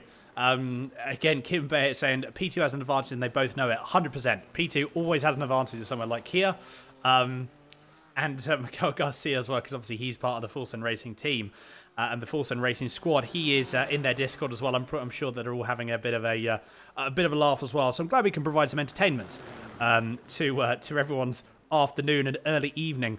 I say it's, do you know what? It's one thing that's always, now that the clocks have gone back, I sort of look outside. I think, it's still like mid-afternoon. It's just gone 5:10 in the UK, and it's still bright blue sky outside for us. So I still thinking it's coming to early evening. But yeah, at the moment, a little bit shocking to the system, isn't it? Yeah, I know, exactly. Revit, though, he's already pulled a second. He's already pulled a second on Laverse, so I think this is going to be done relatively quickly. It's just how if Revit can actually pass Luverse. So this is starting to hot up now. These guys are providing us some good racing in these closing stages. Hey, see, I'm in the other camp. I don't think he is able to close the gap down and able to make it up by the end of the race. I don't think Ryvik's going to have enough. Don't forget, Luverse has just come out of the pits with a very heavy load of fuel. I think at this point, Ryvik's also going to encounter the point where his tyres may start to drop. He's got the optimum performance now, but then he's going to start to drop back into the rhythm. I don't think he's going to be able to maintain this level of speed for the rest of the race. And well, the track temps as they are, I think we're sitting around about the lower half of the 20s on circuit. In fact, yeah, we're at 21 degrees. So I think the drivers that have kept the tyres since the start might be good. And don't forget, actually, Luverse, I think he was one of the drivers that took tyres on the first stop of the race. Oh, very true, actually. Yes. So his tyres are still good. Oh, this is going to be an interesting one, actually. I mean, to be fair, naturally, conflict of interest, Ed. I think I'm going to stick with my guns here. I'm going to stick with our record. All right. But this is going to be good, actually. Again, you know, this is very, very good, actually, to an extent as well. Of, you know, again, for us two, we're like thinking of these different scenarios and having these different sort of. This is a very, very small sort of percentage of what you'll have to and what you would have to be for what the guys are thinking of now. All these different scenarios, like these are the conversations that we're having now that are completely in jest between the commentators are almost the exact conversation that the guys in the teams are having that makes the difference as Revit goes very, very sideways on the exit. Right-hander going up the hill. Yeah, so these conversations that we're having now, the teams are having almost identical ones, but it means a lot more because naturally these are the guys that are actually driving. So with the gap though, look at that, it's 13.7 seconds. It is, as you say, optimal pressures and optimal conditions for Revik at the moment. This time is coming down very, very quickly. But as you say, can he maintain that position? And can he maintain that position all the way through the remainder of the race? Meanwhile, look at that Polisek. He's still wanting to give up P1 by the looks of it as well. Actually, you know, is he? No, I don't think he is. He's trying to break the toe now, so maybe as well he's letting... What on earth is going on here between these two guys? They're the straight for these two is not actually more of a straight. It's almost like a Gymkhana track where you've got all like the cones, there's the invisible cones they're trying to drive around. Polisek at the moment still maintaining that P1, whether he likes it or not. He is still in P1 at this moment in time.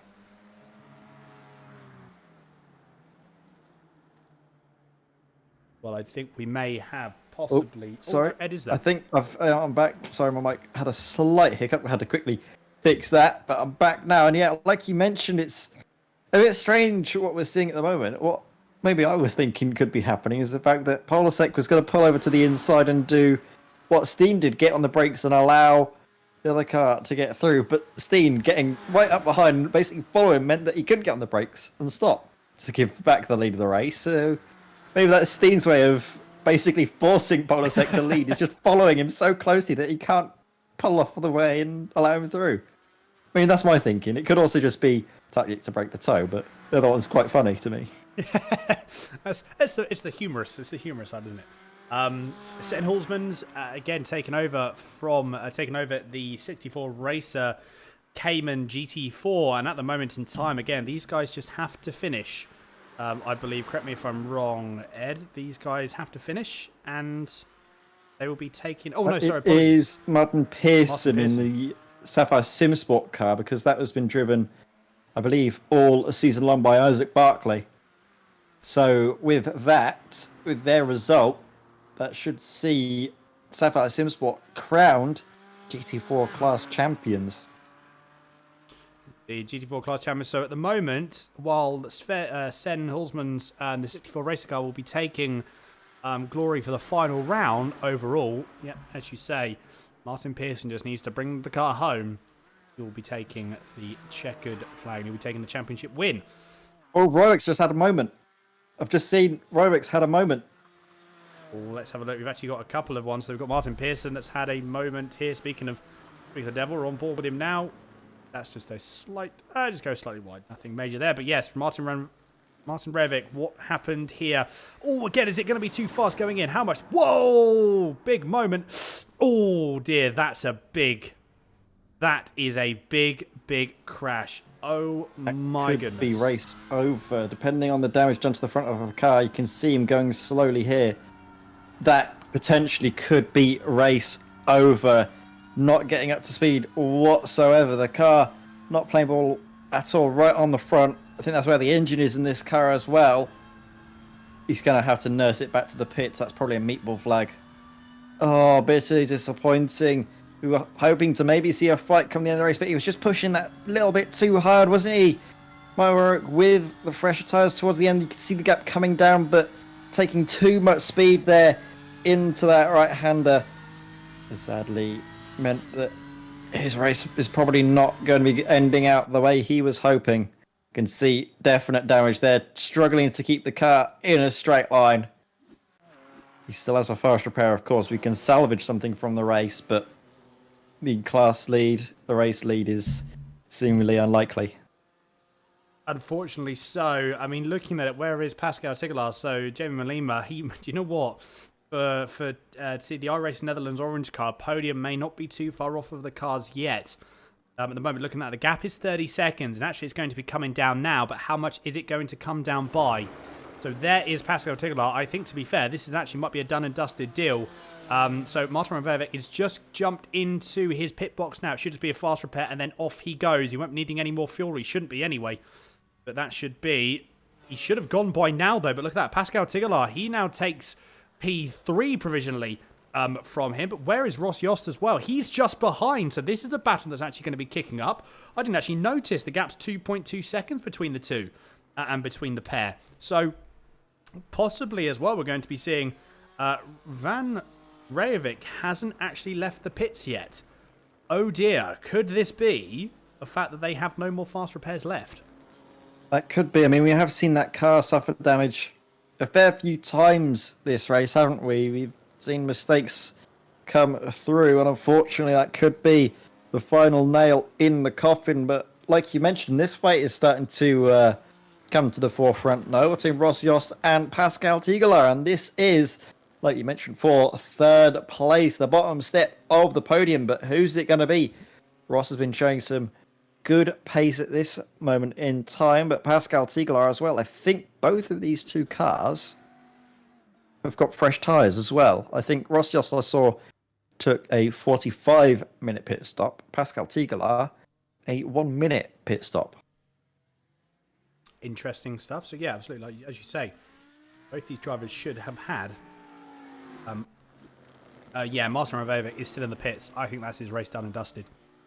He should have come out of the pits by now. So, I mean, as a best case scenario, that's a minimum of 10 minutes required repairs. Minimum.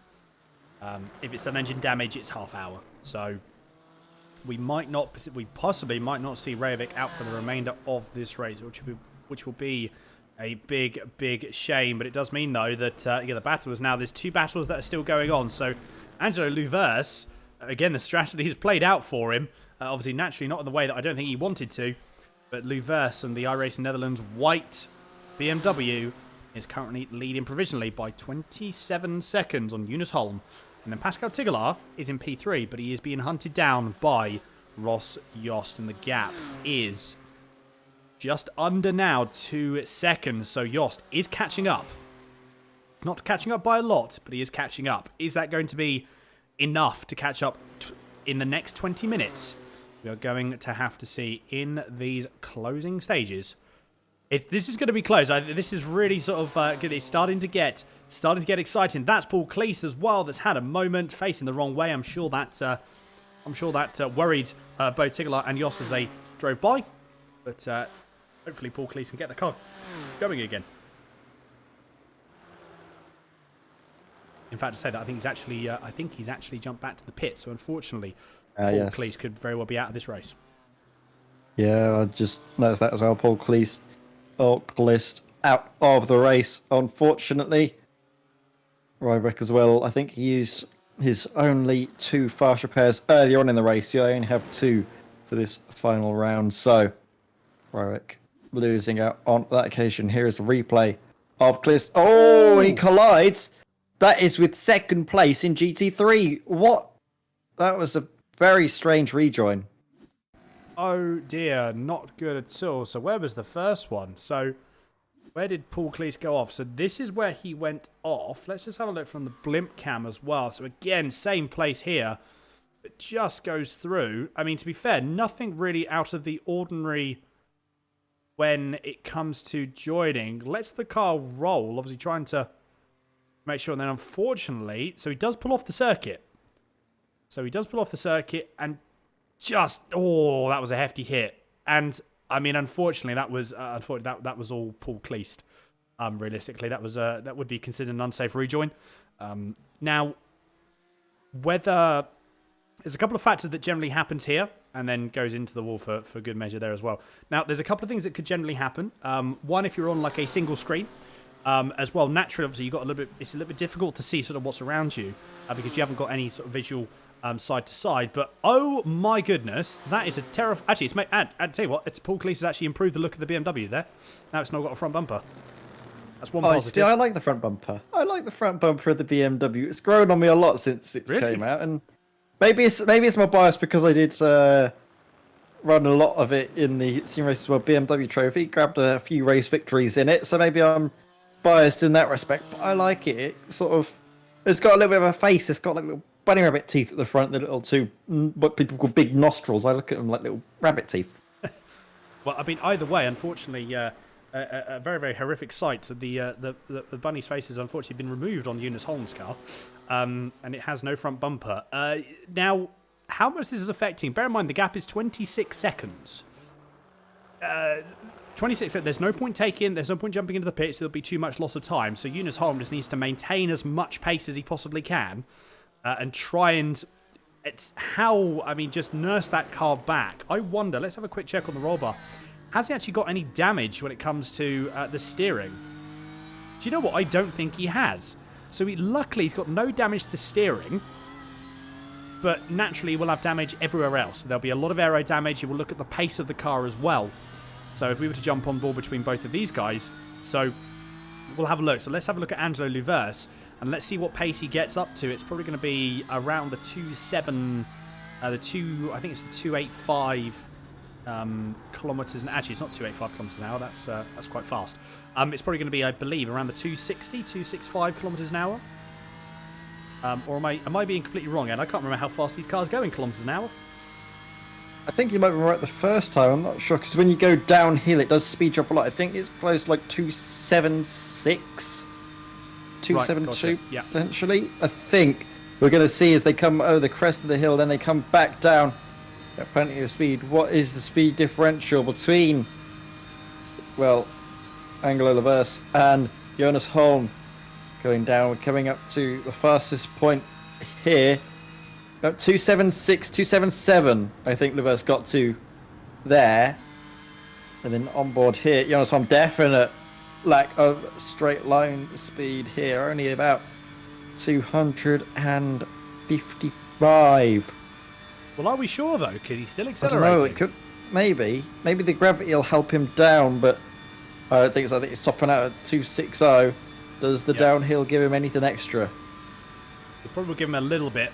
Bart Delman's just... Oh, Bart Delman's... He said his VR started updating randomly. That probably didn't help the situation when he was driving. Do you know what? To be fair, 267. So Eunice Holm, considering he's got no front bumper on the car. 10k's difference, isn't it? Yeah, he's not actually losing all that much time, actually, to be fair. So he still managed. He only lost about a couple of seconds since that gap. So if he can maintain this sort of pace that he's got at the moment, it'll be close, I think.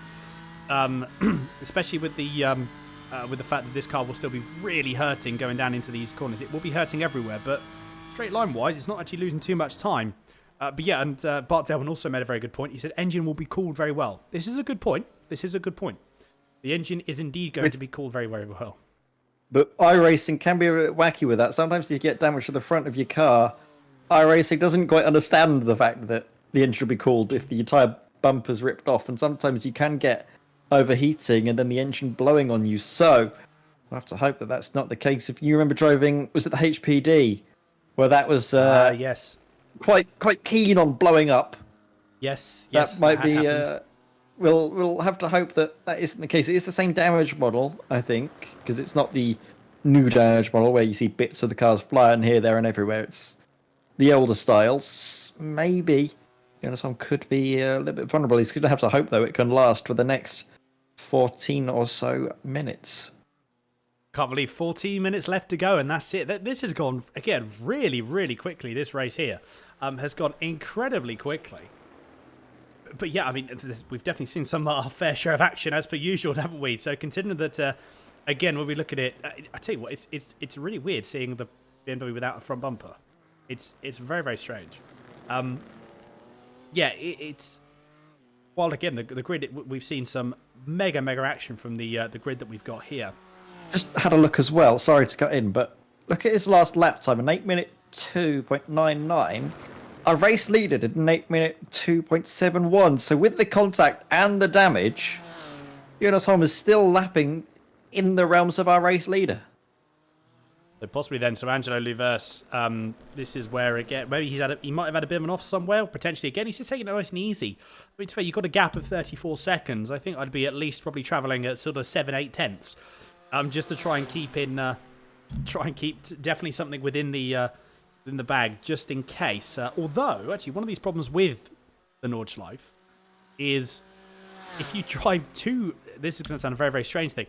If you drive too slow and too off of your standard pace and off of your normal pace, you actually end up making more mistakes. You have to be a certain level of committed when you're going through a lot of these corners. If you're, sort of like 60% pace, then that's when it all starts to go wrong. So the commitment still needs to be there, but you can knock it back a little bit, which I'm guessing is what Angelo Luvers is doing. As well, I'm actually looking as though Pascal Tigelaar compared to Ross Yost as well. The gap is actually going up a little bit. So at the moment, Ross Yost can't quite make any real movement at all at this moment in time. So yes, it's hovering. It's hovering around the 2-second mark. So I wonder as well, Ross Yost, he's trying to put as much as he can into the car, but at the moment it's not enough. Yeah, and also the big question is, are we going to have... Is this the final... No, are we going to be coming on to the second to last lap? Or are we going to have an extra one afterwards? This is the real key, isn't it? Because where is Luvers at the moment? It's around about 8 minutes a lap. I don't know, it might be touch and go, depending on where he is on track, if this is the second to last lap, or if we'll have a couple more afterwards. And that's going to be key as well for drivers in tight fights, like we're seeing between Polasek and Ledger. Well, yeah, I think actually, speaking of the title fights and title fights and how close it is, again, still, Polasek can't quite shake the Steen Ledger off of the rear of his car. So, at the moment, this battle continues to rage on. Steen going a little bit wide, just snagging the grass there, coming into the second or the latter third of the Nordschleife track. Again, as they go down, compress, and then straight away turning in, fast right-hander down into the Beloff S's. This is the Beloff S's, is it? It's not. Yes, it is, actually. Is going into the Beloff S's. I still don't know track. I've commentated on, 4 rounds now of the VLN, of this the Simracersworld VLN series, and I still don't quite know the names, but look at that. Steen Ledger, he's so very, very close here. He's had several opportunities to make a move, and yet he's not making a move yet. And I think the reason why is he's wanting to wait to go onto the back straight, possibly the last lap. And then he's going to try and want to slingshot round whichever way he possibly can on Michael Polasek. He's got to time it perfectly, though. We saw this, I believe it was the second round as well, with the TCRs. I think if you can time it right, you can slingshot round without the person in front being able to do anything. So, but again, that really does sort of play into the, if you're able to manage... If you are able to manage that slingshot correctly, especially as well if you're in the correct position. If you're too far back, then you won't gain enough. If you're too close, then you'll end up pulling out and then be side by side. So, the time to absolute perfection. Is it going to happen this time around? I said 1, potentially 2 more laps to go. Is it going to be Steen Legend? No, instead he pushes. Actually, no, he's going to try it with the inside. That's on the grass. That was... Whoa. Mr. Ledger is taking a very is taking quite a few liberties here. That was close. I thought it was going to be an interesting attempt at an overtake there. Yeah, very strange indeed. I mean, it was very scary as well. Steen Ledger was centimetres away from becoming Steen Hedger and joining the shrubbery over the other side of the barriers, but was able to keep it nice and safe for the moment at least, as, well, close margins, like we've been saying, all race long between these top drivers again. Look at how close they go into the first corner now. Oh my word, this is definitely hotting up. And where is Luvers? Where is our race leader? Is this the final lap, or are we going to have one more?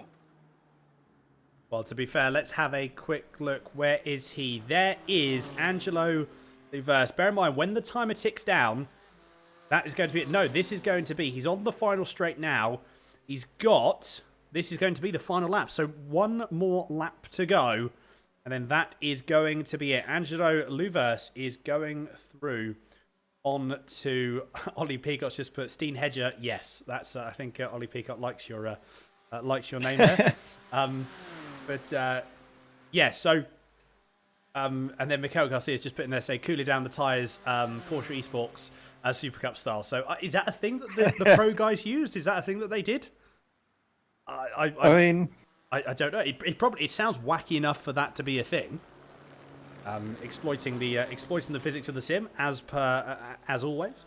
As well, if you can gain an advantage, you can gain an advantage. But yeah, look at that. Angelo Luvers takes to the start, goes into turn one for the final time because he will indeed be on the last lap. Crosses bang on with about 6 minutes to go. So this will be the last lap. And my goodness, what a 2.2 hours it's been. There has been action everywhere, and it's still not over yet because, again, I know I'm going to keep going back to the TCR, but it got very, very close there for a second. So Steen Ledger, now this is actually the final lap as well. Look at POTUS, Steen Ledger flashing furiously as well. He wants this position. He now knows it's the last lap. Is it going to be the last lap? Because they need to be behind Lewis for this to be the final lap, correct?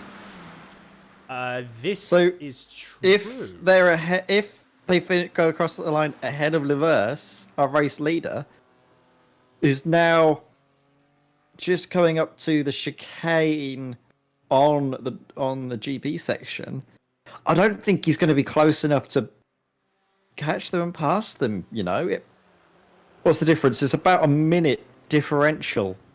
And I think there's maybe a little bit more, maybe a little bit under. It's going to be close. It's going to be so close at the end of this race. You can see at the moment, this is our class leader, the number one car. You can see highlighted with the little orange outline around it, just at the start of the Nordschleife, whereas the two class leaders look for the sort of turquoisey one. I think they're going to have another lap, you know. I think this is their second to last lap. Yeah, well, Mikel Garcia's just put 2 laps left as well, so he obviously knows. He's done the calculations, he's done the maths. Yeah, if you look at that, you think, so the bottom right corner of the track map, bottom left, you see the number one car in the turquoise colour. That is Angelo Luvers, and then the one that's got highlights now. So the dark purple number one, that's the GT3, and just coming into the top left of the track map, that is Polasek. So that's very, very close there by Steen Ledger. Was that a bit of a nudge? It might very well have been. But Steen Ledger, again, he wants this position maybe as well. Does, I mean, do you know what? I don't know. I think Angelo Luvers is catching them up pretty quickly. I don't think it's quick enough, though. I can't see him able to pull it off at this point. No, I don't think it'll be enough come the end of the race. So Michael Polasek, he's going to have this and one more to try and fend off, if he can, Steen Ledger. Oh my word, this is going to be very close. And this is for the championship, don't forget. Not only is this the race lead, but also the championship. As it stands, Michael Polasek is currently provisionally the champion, but with just a couple more laps to go, will he be able to hold on? So much has been on the line. So long have these drivers raced, but it's all coming down to this. This is true. It has indeed all come down to this. Martin, so we got Martin Revik in the chat as well saying, well, I done goofed again. A small mistake, unfortunately, Martin, but yes, a big consequences. Yeah, it's a shame. And he said, will I ever finish one of these? And he said, guess we'll never find out. Well, if they do another round, if they do another season, which I'm hoping that Simracersworld do, then I'm sure your luck will turn around. So Michael Podosek, he's got a bit of a gap now this time, actually, looking at it. I'm so... I don't know. I most probably, you are correct. It probably won't happen, but at the same time, I mean, this is going to be... I wonder if actually, if I can get the battle box up. Yeah, look at that. So a minute left. That's the gap there. It's between himself and Ledger. There is a minute on the clock. So yeah, you are probably right there. There is going to be no real way that they're going to be able to catch up this fast. Depends how quickly it updates, but yeah, the gap is still... Yeah, so it's coming down, but you're right. I don't think it's going to be coming down enough. But, I mean, it's just... I mean, this is going to be great for Ledger, because he's going to have another lap to go. It's going to be really bad for Podosek, but he's got to try and defend for another lap. So, yeah, like I said, I think there's going to be, depending on which person you are, there's going to be a position of actually whether you're wanting this or not. It's just going to tick under 50 seconds. There it is, 59 seconds. We can see now the gap is coming down. It's coming down relatively quickly, but unfortunately it's not going to be coming down enough. Where is Podosek and Steam Ledger? There they are, coming into the final third of this race. It is going to be... Oh, actually, as well, Podosek's actually pulled a bit of a gap. I wonder. So Podosek's pulled enough of a gap here. It's going to be, again, it's going to be close, and it's going to be a drag race down into the final... This actually raises the question as well. Where do you reckon, Ed, that Steen is going to be making the move? Is he going to try and get through onto... Is he going to try and lead going into the last lap, or is he going to wait until he gets to this time, next lap, and then he's going to push? I don't know. You see, if I was him, I'd wait for the moment, look after the car, keep sure that you're close to the car in front, but not there fully to make the move. Instead, stay behind and really make the move onto the final lap of the race. He knows that he's got a definite amount of speed under the bonnet, but he's going to have to leave it right till the end and not give any chance for Michael Podosek to fight back, because as soon as you give Michael Podosek a chance to fight back, he will. And he's going to try and take any chance he can get. I've already seen that before on the last round where he was battling with Mikael Garcia right until the end, and he was able to take the race victory there.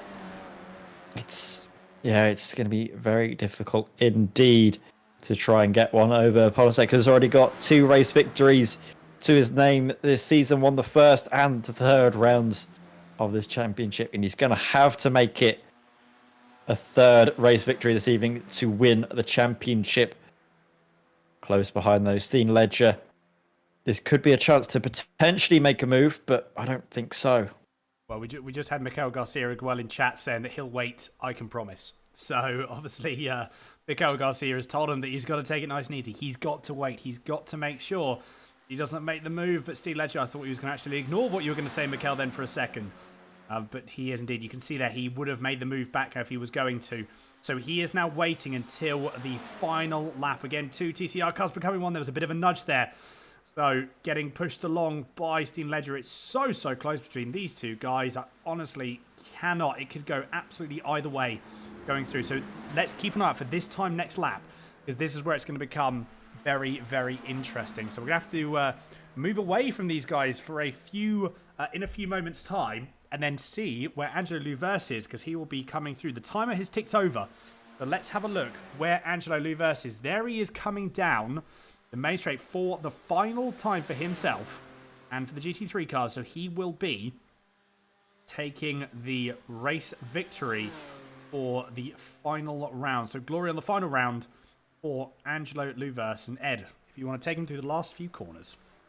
Yes, absolutely. Just 1 and then 2 more corners separating Lewis from race victory. Rounds the final corner for the final time in the final race of this Simracersworld VLN 2.4 series.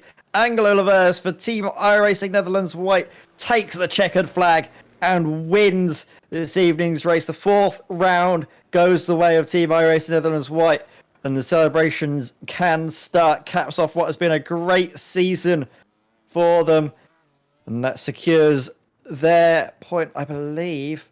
Let's have a look to see where their teammates are, but that could be a podium by the end of the evening. In fact, I think that could be them on the podium in terms of the championship. Meanwhile, Jonas Holm comes across the line in second place, nursing home a very battered and bruised BMW. Oh my word, that car certainly has seen better days, but still a great finish. And look at this, right at the end of the race, Pascal Tigelaar up ahead of Ross Yost. Right at the end there was chopping and changing, I can tell you that much. There was a change of position just earlier as well, where Ross Yost was ahead, but coming onto the back straight, it just wasn't enough. Ross loses out there on fourth place, but did fight very admirably, you have to say. Oh, I mean, absolutely, yeah. That was really good. Let's have a quick look at that pass as well, actually, between Yost and Tigelaar. So where was this? Oh, it was coming through as well, just onto the final section. So Tigelaar goes a little bit wide. Going through. I wonder how tactful that was, possibly. I know he went a little bit wide there, but because that had been a slightly exaggerated move to allow Yost to come by. But obviously then he continues and then gets the position back. I mean, Curtis Newkirk, obviously he's coming through P5s. He's got a little bit of way to go. I think as well, I'd like to, hats off to Jonas Holm for nursing 3 courses of a BMW M4 GT3 car around.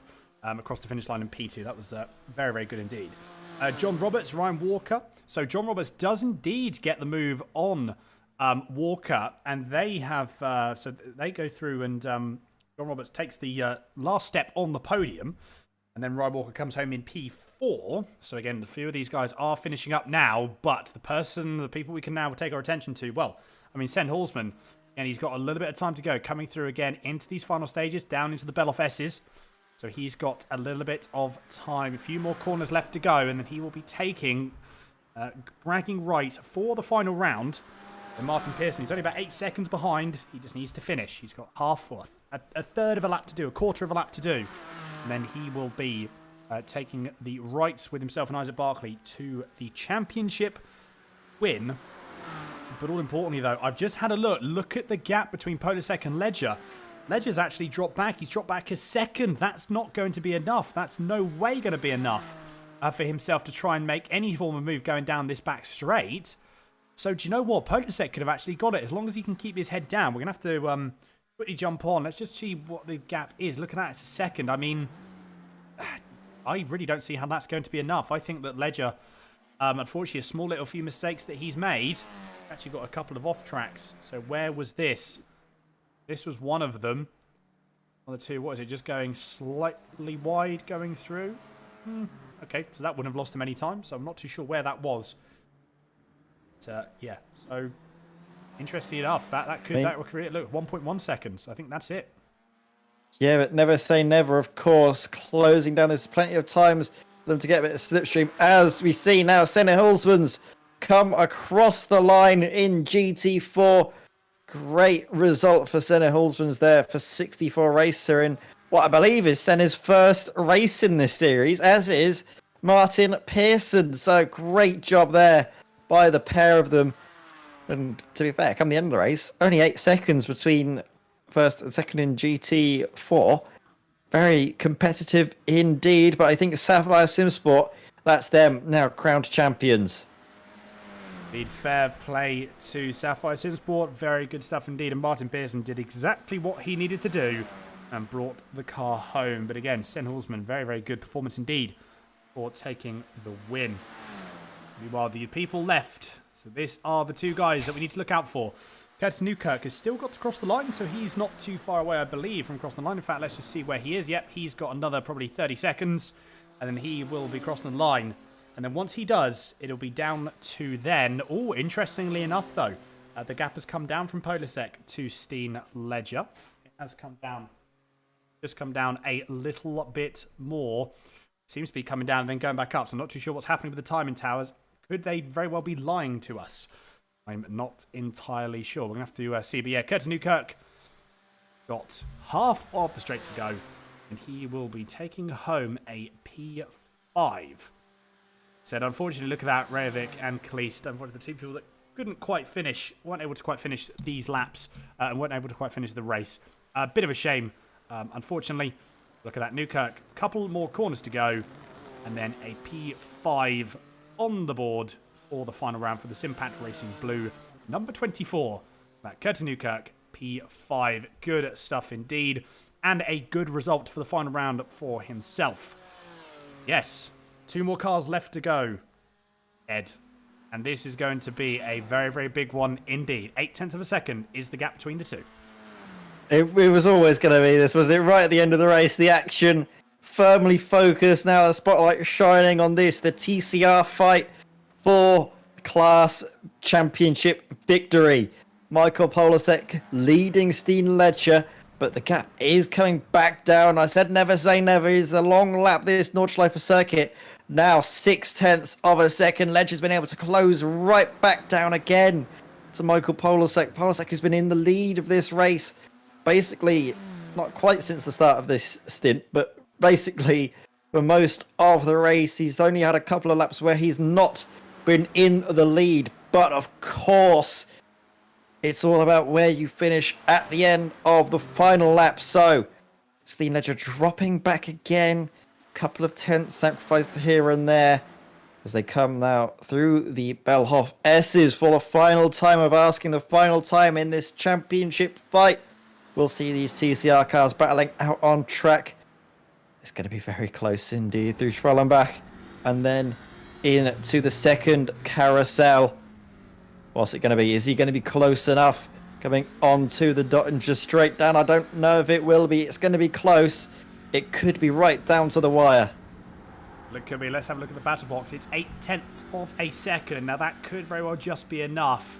It's going to be, like I said, it's going to be very close. So Steen Ledger needs to keep this for absolutely pin here.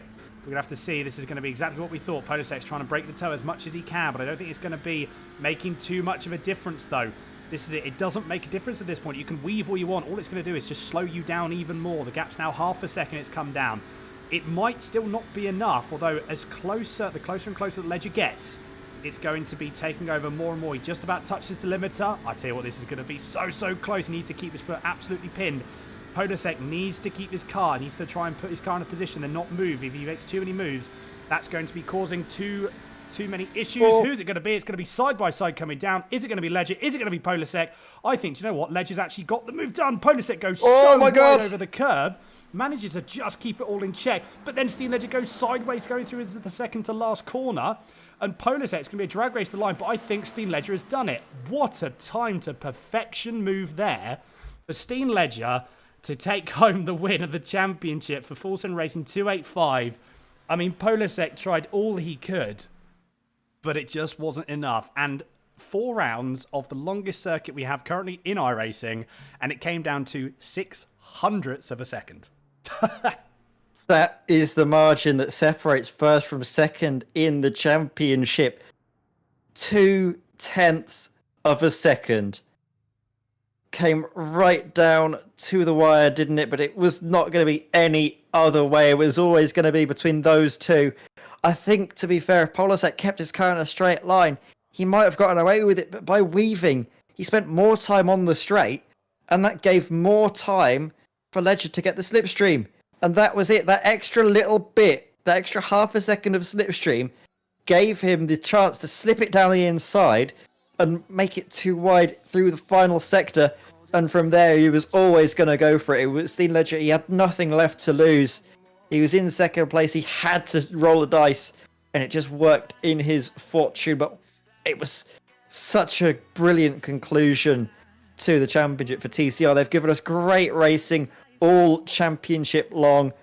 I'm just very glad I was there all season to watch this unfold.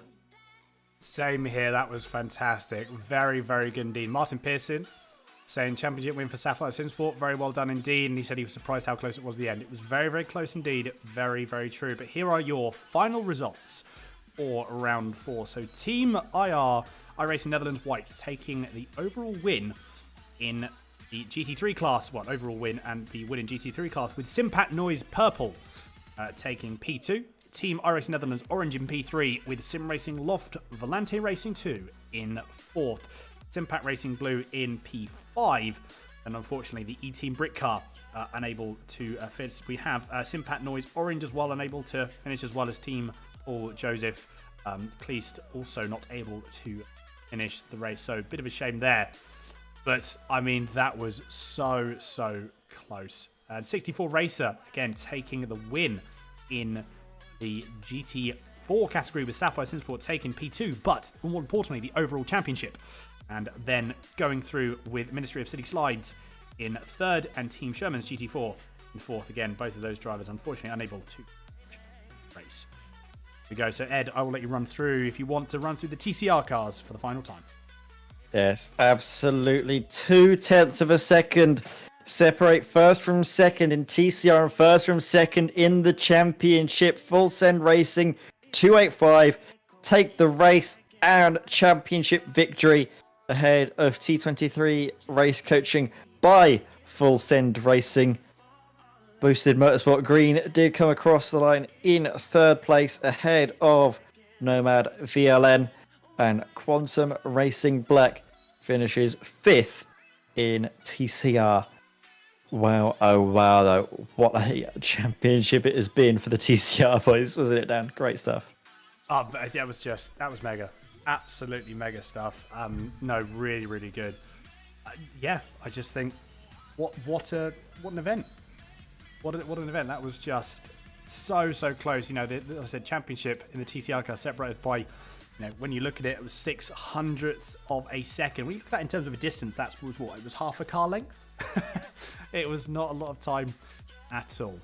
No, that was absolutely fantastic. And I believe we may very well have possibly some interviews to come through. And I believe there was one of them.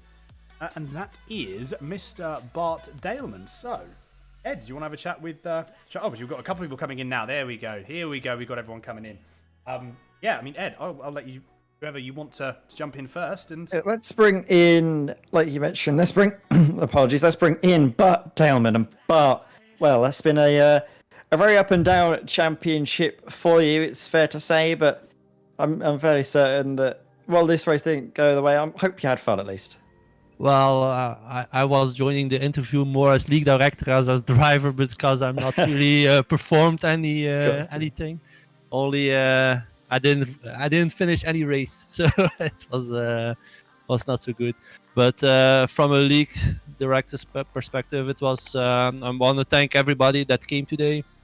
The drop off was a bit high at the end, but the battles we had on the broadcast, I think it was pretty cool to see that, especially the TCR class, how close it was. Yeah, definitely. The amount of battling that we saw out on track, you'd make it think that it was a 50-car grid rather than, I think, what it was down to. I can't remember what it was down to, but still excellent quality on the field. And that's the thing we have to stress, is that the quality this season, but has been absolutely brilliant. Just being in the booth and seeing everyone battling away, nice and clean for the most part, and very good respectful driving as well. Yeah, it's the series I had the least problems with, so no protest. Everybody was really gentlemen to each other. I only had one problem in the beginning of the race, in the first race, but after that it was everybody was very cool, and driving standards were pretty good. So we didn't have to step in as stewards. So only for that reason I would do another season, because other series are a little bit difficult to steward. Yeah, I can imagine that you've been very busy with the other series that you run, but this one has been, I'm guessing, a nice breath of fresh air. And like you mentioned, you're thinking about doing another one. Is there going to be another one on the cards, or are we going to have maybe a different format, maybe going to other circuits? What's you thinking? We're thinking to do another 2.4 series, but it's going to be first. I will see if there's enough people that will be interested in something like this. Because if you start the season with 40 drivers or 40 cars, and then at the end there is only 16 left, that yeah, we have to see how we can fix that. See if we can do another format. Maybe we can do something like we do in the F3 in season 4, to try to get people involved, and that the championship or that the races can be a little bit more unpredictable with reverse grids or something like that. So we'll see how we're going to counterfight that, and let's see. I hope we can do a 2.4 series again. It will not be on VLN, but we'll see. Absolutely. Well, thank you very much for joining us. But I like the idea of maybe getting some more participation later on in the season, potentially having drop rounds, and maybe having the last round having to count like you do in the Simracersworld Formula 3 season, which I believe is having its next race in Imola this Thursday. So stay tuned for that on Simracersworld TV. But yeah, thank you, Bart, for joining us. Is there anyone you'd like to shout out, though, before we say goodbye to you? Yeah, every driver that drove till the end, that showed up on practice. Thank you guys for doing this. Congratulations to Maarten van Loosenaert for GT3. He was amazing, another level. He's driving in the BMW Sim GT Cup today, so good luck for him there. Congratulations to Isaac Barkley, and I forgot the other name. Sorry. Sorry. Congrats to them. Sapphire Motorsports. They were in the GT4 class, very dominant and very consistent. So, and then for the TCR class, I want to thank everybody in the TCR class because they were very, very close in skill and a lot of battles, and to have a championship decided as difficult as on the Nordschleife with only 0.6 of a second. That's just amazing to watch as an outsider. So thank you all for participating in this series. Yeah, absolutely. Well, thank you very much, Bart. We've been very glad to be a part of this series, and hopefully we'll speak to you very shortly in another league. Yeah, see you, mates. Bye-bye. So, everybody, that was Bart Daleman. Dan, we have another driver in the interview waiting room. Would you like to bring in and have a word with our GT4 class race race winner? There we go. We got there. Absolutely. I will be bringing in Sen Hulsman into the commentary booth now. And here we go. Sen, how are you doing? Hi, guys. Yeah, it's good. It was a fun race. Good stuff. I tell you, it was definitely something that I think was really good for yourself. I mean, to be fair, but a relatively easy run for the 64 racer GT4 for this time out. Mathieu did a really good job in the first stint. He built up like a good gap for me to finish the race, and then I built up a bigger gap, like around 30 seconds. But in my second stop, I didn't know how much fuel I needed, so I stayed in the pits like 20 seconds too long, so that was a bit scary for me.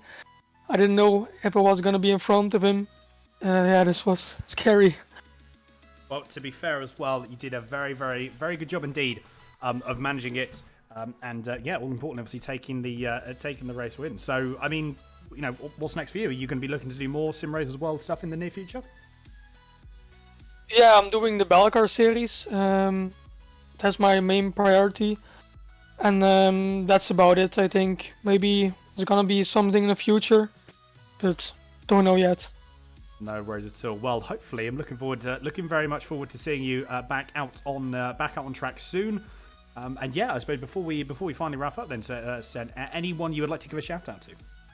Yeah, Mathieu for giving me this chance to let me drive, and thank you guys for the broadcast and for organizing this races. Thank you, guys. No worries at all, Sen. Well, it's a pleasure as always, and we look forward to seeing you very, very soon. Thank you, guys. Bye. Yeah. Yeah, that was Sen Hulsman taking the race win for the final round. I mean, Ed, we do have to wrap up, unfortunately, but what a series. That was very, very enjoyable. My first ever Nordschleife broadcast, which I absolutely loved. And yeah, I mean, I just still can't believe how close it came down in TCR. Yeah, absolutely. It's been a great season. We're very happy to be in the commentary box with you. It's been very entertaining seeing the battles rage on from the first lap of the first race to the final lap of the fourth. It has been absolutely brilliant. But yeah, like you mentioned, it's unfortunately time for us to say goodbye, but still keep tuned to Simracersworld TV, because in about half an hour's time in about 40 minutes. We're going to be going live with the start of a brand new series, or a returning series rather, the Apex Tech LMP2 League. I'll be in the commentary box with Alex Everett broadcasting for that one. LMP2's racing for 2 hours around Hockenheim. That's certainly something you do not want to be missing out on. This is very, very true. So make sure, as I said, you stick around and you don't go anywhere. But unfortunately, we do have to wrap up. Thank you, everyone, for watching. As always, it has been an absolute pleasure to chat with everyone. And I look forward to speaking with you all and catching up with you all again very, very soon. But until next time, it's been a pleasure for myself and Ed May to commentate on the Simracersworld VLN 2.4 hour series. Congratulations to all the championship winners. And we look forward to seeing you all again very, very soon. As always, make sure you take care and stay safe.